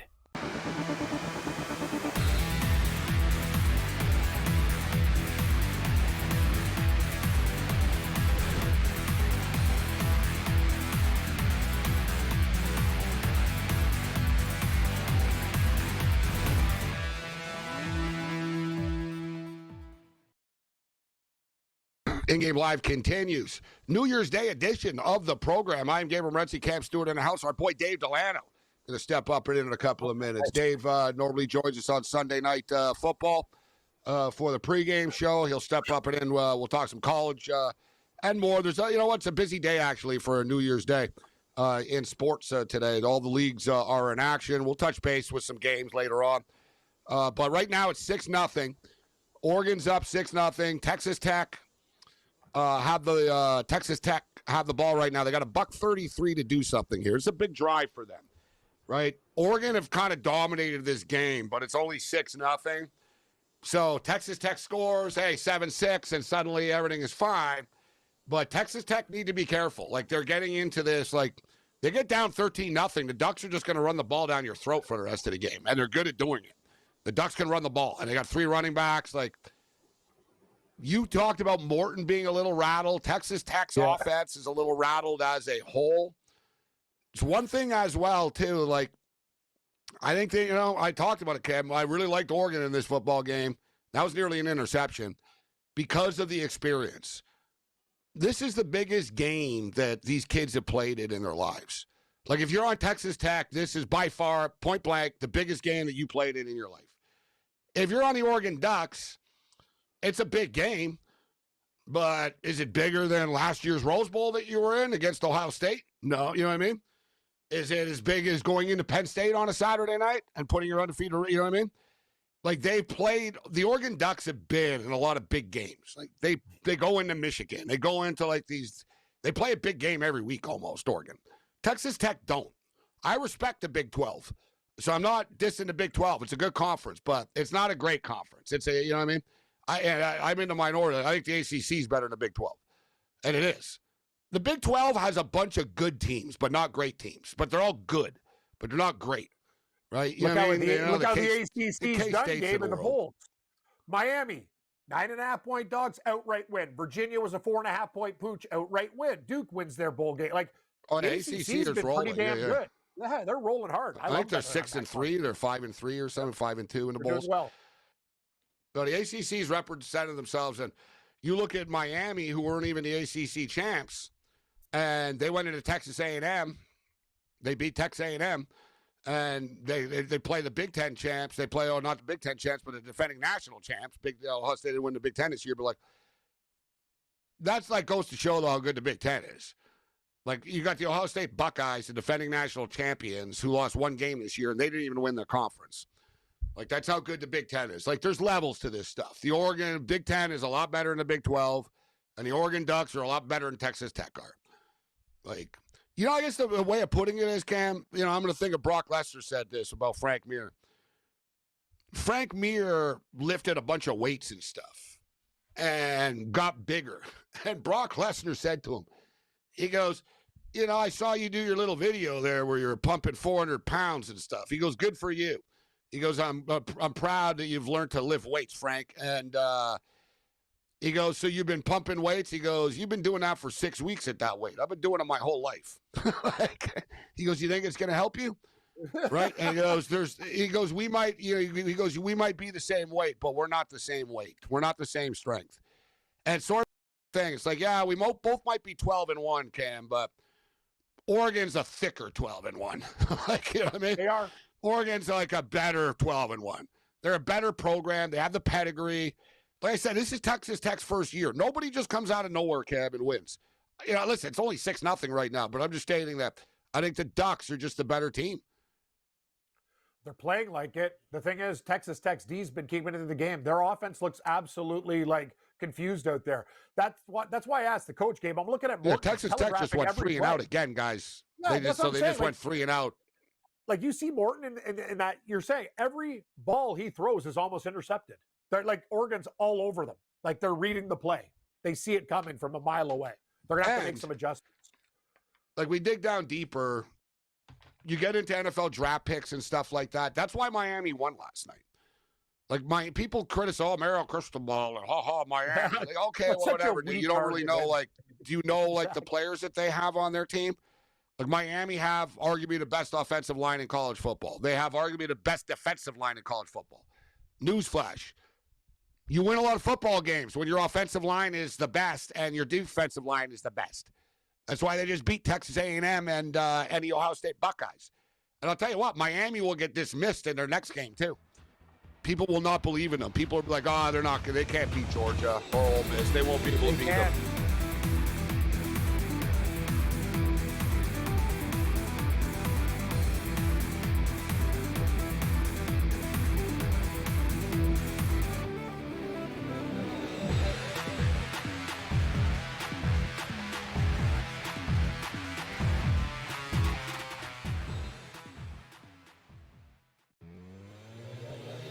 Crosby has now left the team, by the way. He's pissed. Anyway, look at he's angry. He wants to play. He doesn't like what they're doing here. There's all sort of speculation. This might be the final straw, George, for him there. Like, I don't know why he stays.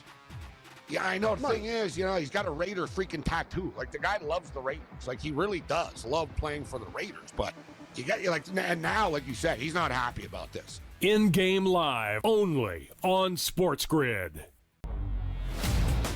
Sometimes those coaches do get the axe regardless of what the owner said just a few short weeks ago. Now, sometimes, Joe, you can't have it both ways.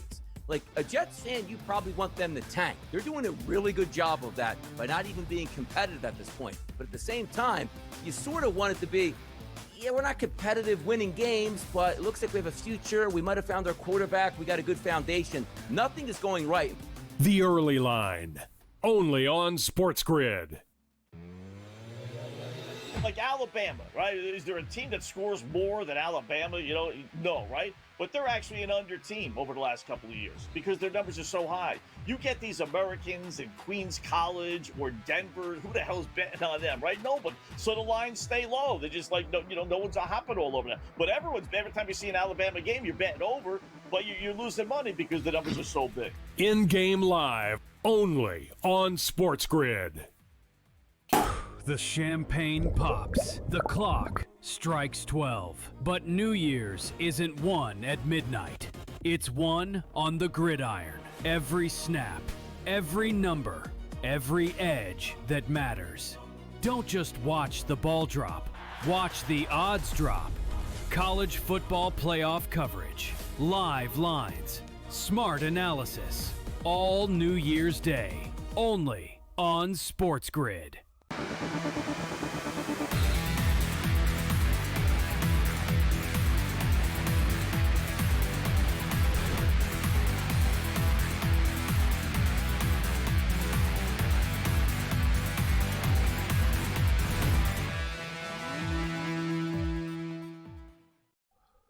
All right, we got a 6-0 game.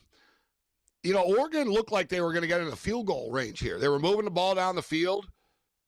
The penalties on Oregon here. So, what's going on? There's still got to be time left. The ref just said put 2 seconds on this. So Oregon completed a pass and it put them in field goal range for sure, but they got hit with a holding penalty. But I was like, there's got to be time on the clock here still. You can't have it both ways. So they put 3 seconds back on, but now it's 2nd and 33, and they're not in field goal range anymore. So it'll be a Hail Mary here. We got a 6-0 game. It's gonna be a Hail Mary here, Cam. So despite if you're on, I know you're on Texas Tech. So despite Oregon's dominance in this football game, and they have dominated them, whatever, dude. It's only a 6-0 game at the half. So if I'm Texas Tech, if I'm the coach, McGuire here, that's what I'm selling to the kids here.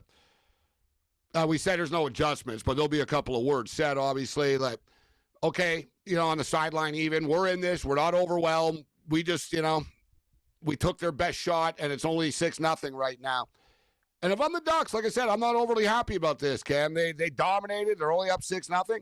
And we should note Texas Tech actually get the ball to to start the second half. Gabe, I got to tell you something, too, for people not watching this game. Take a look at how many times the center of the Oregon Ducks has snapped the ball into Moore's feet. Like, they're having a real problem with the exchange. It's cost them a field goal with bad field position, a couple sacks. That's something to keep your eye on. Take a look at this center exchange. He's not getting the ball out. He's rolling the ball. He just doesn't look very comfortable there, and that's a big thing. You need your center to put it right in Moore's hands, and that's been the problem. They've left points on the board. So we've been waiting for the right spot to jump in here on the total. I haven't pulled the trigger yet. I kind of did right before I was thinking about it when it was 6-0 and Texas Tech got the ball back with like a minute and a half left. I thought, all right, maybe, this is it for them. They can march down the field, maybe get a field goal here. Their kicker is good. He missed a 54-yarder. It was kind of long. First kick of the game. First kick of the day for him. But they got the stop, so here we are. It's 29.5 right now. 29.5. The thing is, we're only at 6, so basically it's 24 points. Will there be 24 points in the second half? It feels like it's far away, but let's just say, Oregon scores or Texas Tech makes it 7-6. Suddenly you're at 13. Oregon scores again. Suddenly you're 20, and things kind of open up, and the total pops back up to 38.5 or something like that. Sitting at 29.5 right now. Oregon up 6-0. Point spread is 4.5. Let's bring in our man Dave Delano. Happy New Year, Dave Delano. Thanks for joining us. Dave, your thoughts on the first half? I don't know who you're on in this game. Who you on, Texas Tech or Oregon? Well, for this one particularly, man, I know it's not the most exciting thing to say on New Year's, but this is one that I am just watching. I thought you were going to say you're just betting the under. You didn't want to be the party crasher because you'd be cashing so far. Right. Yeah, under's good. Yeah, I don't have any action on this one. I am on a little bit later on today, but this is one I wanted to just take a look at. With the layoff, it did scare me a little bit. I got a nickname for you, Delano. What? Discipline Dave Delano. Yeah.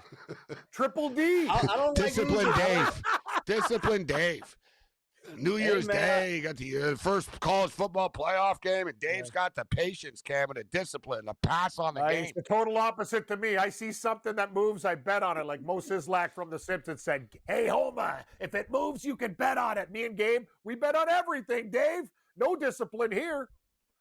I was betting on Filipino preseason basketball the other night. Nice. Preseason. Nice. But all kidding aside, are you thinking about what do you think about the game now at the half here? Would you rather lay 4.5 or 29.5? And sometimes it's better to have an outside perspective. You don't have any money on the game, so or like you're not jaded by this. What would you do in the second half here? Yeah, so far right now, I do like Oregon. So you said you're looking at about the 4.5 there. I do like the Ducks, the way that the game's playing out, especially when you look at the experience, even the experience with the coaching. The fact that as ugly as this game has been so far, that the Ducks still have the lead. We've seen Texas Tech, at times this year struggle with some teams despite the final score, some teams against Kansas State. A lot of times they really thrive off of forcing the turnovers. And Oregon right now, disciplined team. I don't know if Texas Tech is going to get those turnovers. So the way it is right now, I think that if Texas Tech was going to, have a side in this game, we would have saw it early. So I think that the Ducks are going to be the team that's stronger early. So based off of what we've seen, I like Oregon. Total 28.5 right now. Man. Yep. You got to figure, are these teams really not going to score a touchdown, Dave? Like, is Texas Tech not going to score a touchdown in this game? I can't believe that. You got to believe that Texas Tech are going to score, 10, 13 points in the second half here?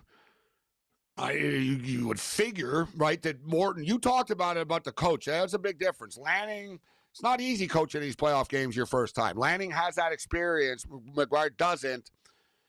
The pedigree as well. And you figure Oregon at some point gets on the board here, Dave. But I hit the first quarter under and I hit the first half under. I don't really want to screw it up and give it back. So I want to be right with this with my next move. I got to be disciplined here.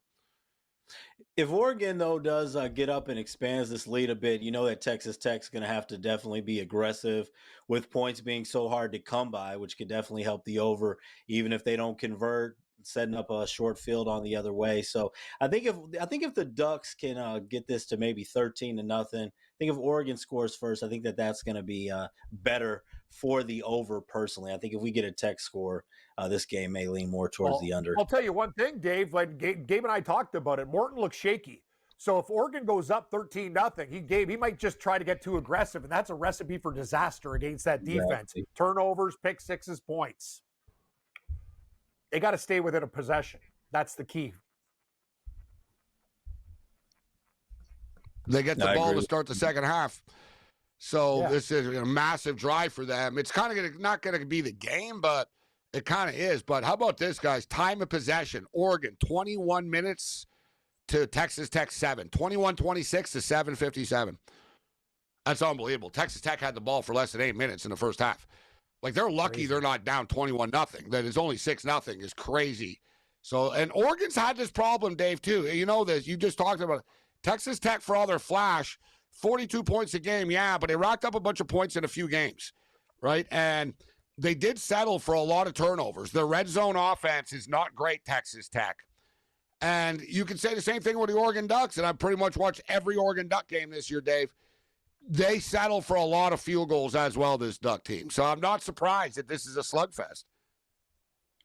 Yeah, and this is one of those games too, as much as landing in the past with some of the 2-point conversions and fourth down and things like this. When you're going up against a top defense in the country like this, you got to play it a little bit more conservative. And also the fact that Texas Tech hasn't been able to move the ball.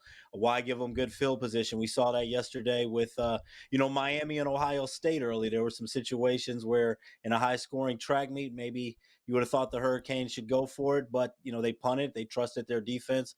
We saw both teams do that late in the game yesterday and early in the game. So you're not really going against some of these teams that you've racked up some of those points against. So you got to play it. You got to play it smart. Look at last night, guys, with the Hurricane game and Ohio State. How many points were scored in the fourth quarter? And in the second half. So there was 24 points scored actually in the second half. It was a similar situation. It didn't feel like offense was coming from anywhere. And you brought it up, Dave, and that's the thing, Cam. If Oregon get up 13-0, Texas Tech don't have a choice. They're going to have to start playing faster. They're going to have to start throwing the ball even more, which could lead to a pick six, right? Sort of chaos starts to happen, right, when you get down. Do I bet? Do I or don't I bet the over 28.5? Hey, you're Find out when we return.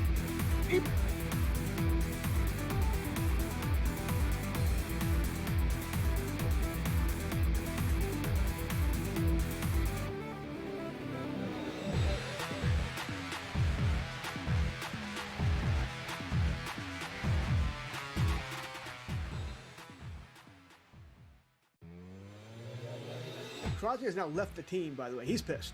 Anyway, you look at it, he's angry. He wants to play. He doesn't like what they're doing here. It's all sort of speculation. This might be the final straw, George, for him there.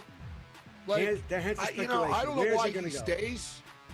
Yeah, I know. The thing is, he's got a Raider freaking tattoo. The guy loves the Raiders.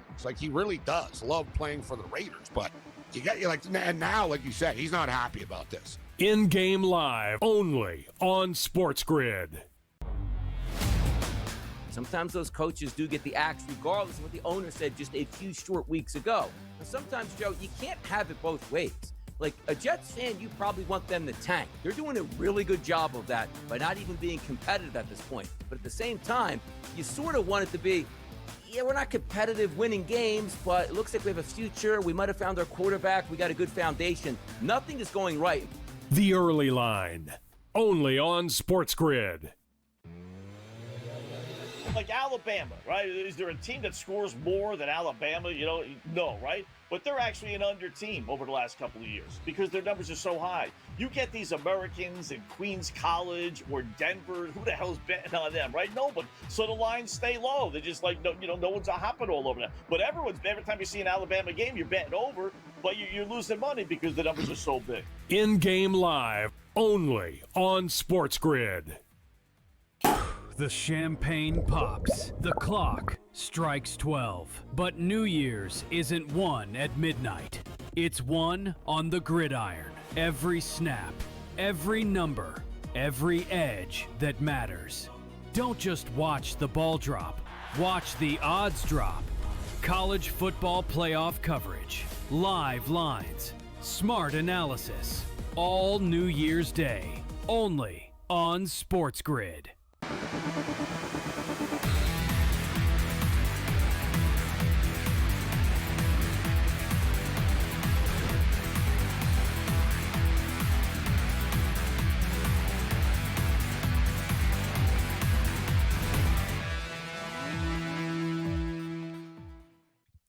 In-game live continues. I am Morency. So we were talking.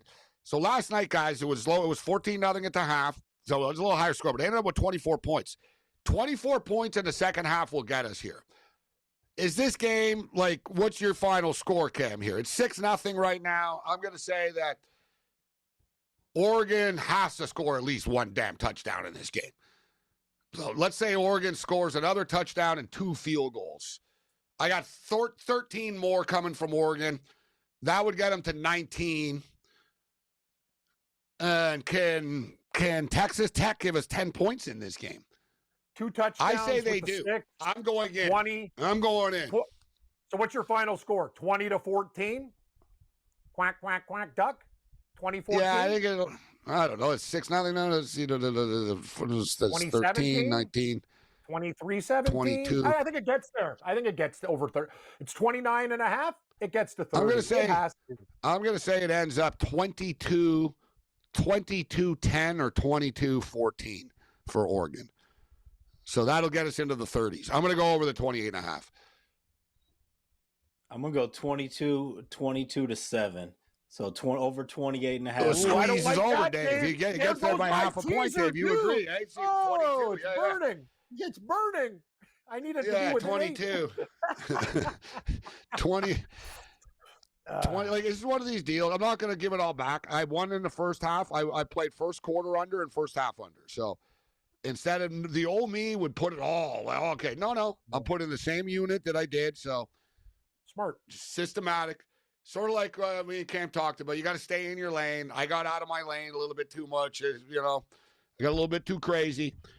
I don't know about you, Dave, but me and Cam talked about this. God has a certain unit size that he'll accept you betting. Like, you know what I mean? Everyone has a different one. Like, you know, it's different for everyone. Like, it's not like set in stone for some, but like, if you're a $100 bettor, stay as a $100 bettor. Like, you know what I mean? Like, don't think, oh yeah, I'm gonna become Johnny Cool Guy now and start betting 500 a game, even though I only bet 100 a game all the time. Right? I'm more of that 250 guy. 250 range, it seems like I'll win all the time and I'll get mad after. Oh, I should have, bet a dime a game. I bet a dime a game, bro. I'll go 0-3 and I'm down 3 dimes before like the late game start on Sunday. Like, you know what I mean? Happens to me like, oh, every God. time I go nuts. Like, it never wins. I gotta get it back, and then it gets worse because now I'm like, well, I'm down 3. I gotta go put 15 on this next game now. Like, and I'm not asking you, Dave, to how much you bet, but don't you agree? If you get out of what works for you, and you know what I mean? If you get out of your lane, Lord Gambler will punch you in the face fast, I find. Stay in your lane. Don't get crazy. No, I agree. I think for me, though, there's usually about 20 games a year that I can step out on, and I know that I can hit about over the last few years, like 65 to 70% on. But that's only maybe one or two games every couple months or so, maybe one game a month, maybe wow, 2. see, that's patient. But it's like I can't force it. It has to really come. No, I'm not saying that those are the only ones I do. I'm saying that those are. I know. Yeah. Dave, are you coaching? I remember your commander bets, Dave. Yeah, I know you're not betting on no locks. I'm sorry. No. Dave's like, I hate the Washington Commanders. That team puts me in orbit too. Usually, though, for those games, they're usually not games that are on the radar. There's sometimes games that just kind of come to you that people aren't talking about, and you're kind of wondering where those are. Like these playoff games and stuff. Some of the games that, and even this week 18 in the NFL, it's those games that everybody's on. That so much is on. They're very rarely NFL games for me, to be honest with you. With those, I hate the NFL card this week. I've only really looked at those 3 real games, but okay, Dave. So. You didn't have any action on this first game. If you don't have an opinion on the Rose Bowl game, I don't know why you joined us today. So what do you like in the next one? I don't know. No, I got you. Indiana and Alabama. What do you like, Dave? I love it. It was good. Yeah, so this one it's tough to go against Indiana based off of what we've seen, and I understand what Signetti saying. Guys aren't worried about the Alabama mystique and all of that, but with the Alabama coming off of a game, they had that rough start against Oklahoma, but firing back. I do like Alabama at the plus 7.5. I'm not going against Indiana to actually win this game outright, but Alabama's been battle tested. The Big Ten has been great in these bowl games overall. We even saw in the SEC Big Ten matchup, we saw with Illinois.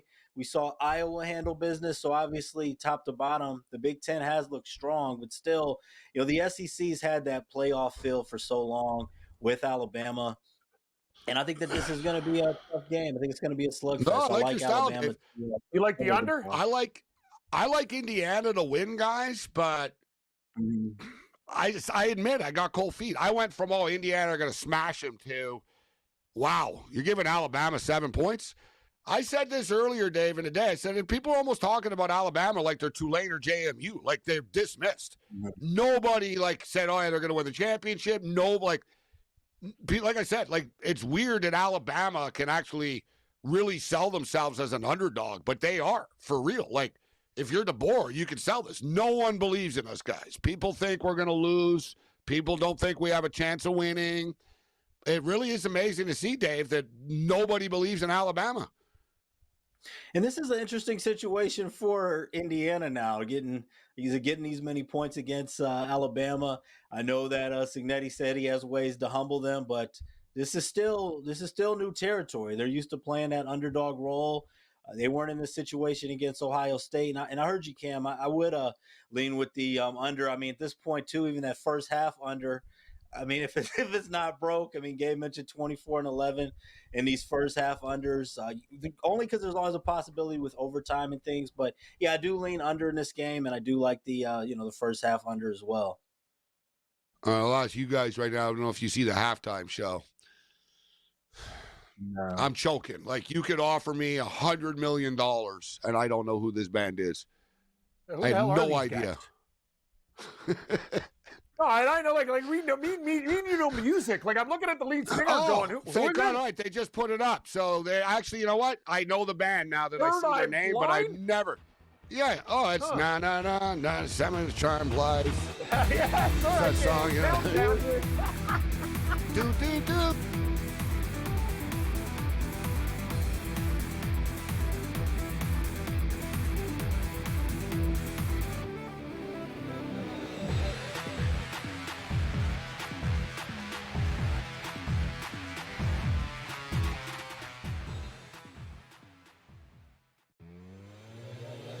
Crosby has now left the team, by the way. He's pissed.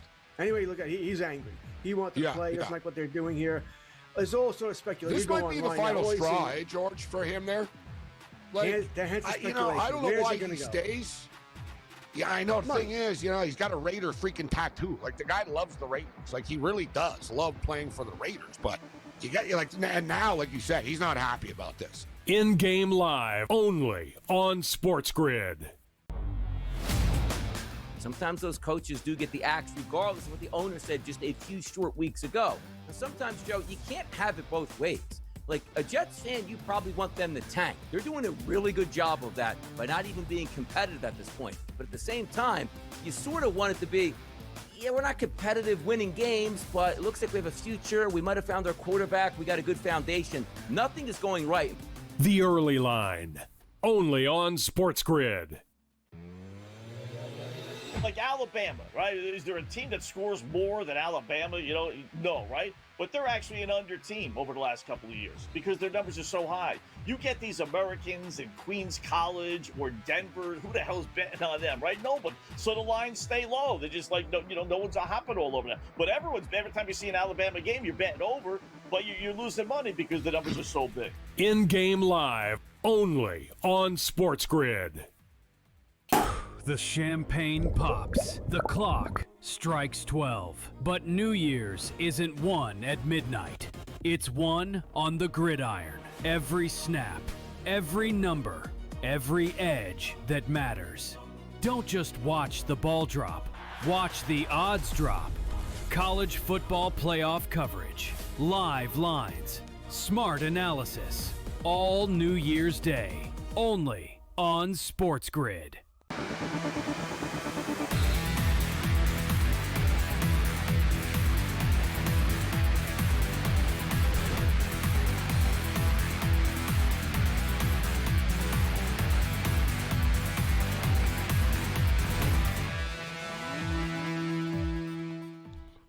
In-game live game day continues. I'm Gabriel Morency. We're kicking it. We got Dave Delano in the house. Happy New Year's to everybody. We appreciate you joining us on this New Year's Day. So we're at the half here.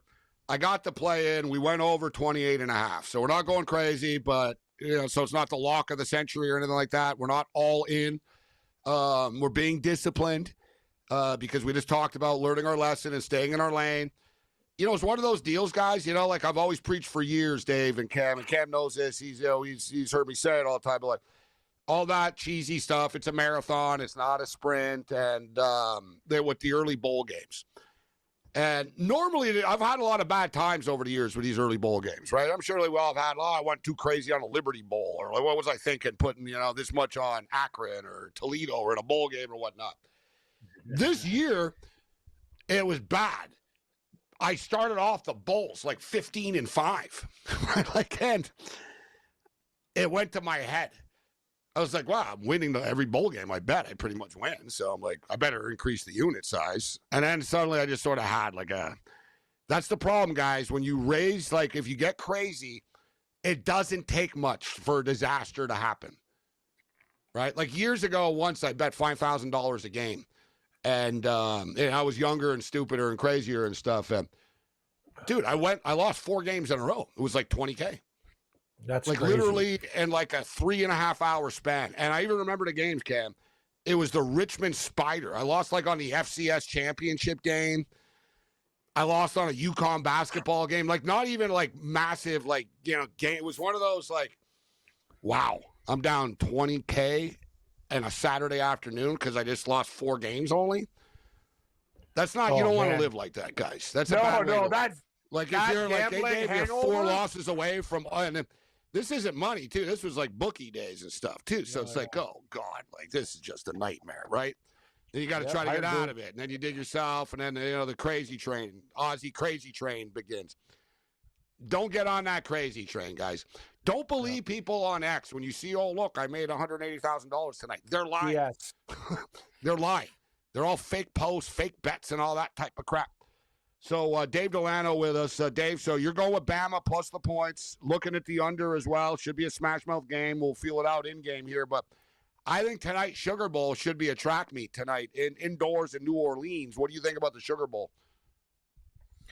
Yeah, so this one's actually my favorite one, more so on the on the side though than the total. I know that first game was very, very competitive. Ole Miss was up early. Georgia scored the last 17 points of that game, and since then Georgia's been just really strong. I got to give the coaching edge. Obviously, we all know what's going on with Ole Miss, and I think that from a fan perspective, if I didn't have anything on this game, this would be an awesome story for Ole Miss to win this game without Lane Kiffin.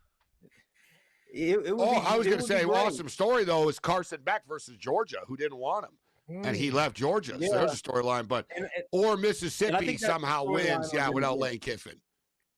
Yeah, I think that's the storyline we're going to get. I like Georgia in this one. I know the lines bounced around a little bit. I like Georgia at minus the 6. I did take the alternate line a little bit earlier when it was at 6 at minus 5.5.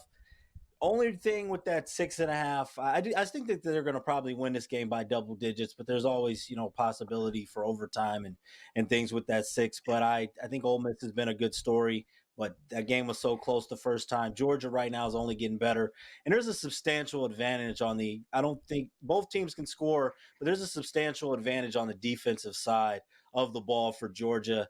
And we've seen defense shine so far in these playoffs. I just don't think that this Ole Miss defense measures up. So I like Georgia. Dave Delano, hitthepick.com, get sports strong. Dave, before we get you out of here, there is NBA. I'm sort of football focused right now, but there is a full slate of NBA basketball today. There's a few college basketball games, and there's a bunch of hockey games. Me and Cam will take a look at the NHL a little bit later on, but you like anything else outside the college football world today? There's so many injuries and things like that. I'll throw out a prop for people. We're talking games and stuff. I like Isaiah Stewart for the Pistons, over 5.5 rebounds a day. And if you're looking at a quick thing, you're saying, well, he hasn't gone over that in the last 5 games. Why would you take that? Well, he's gone over that number though in 8 out of the last 9 times he's played Miami Heat. Miami Heat, number 1 team in possessions per game, number 1 in pace. Going to be a lot of opportunities for rebounds, so I think it's going to be a big rebound game for Isaiah Stewart and the Detroit Pistons today. You sold me on it. Good breakdown, and I love NBA props. Utah Jazz tonight, total 232. That's pretty low for a Utah Jazz game. Thanks, Dave.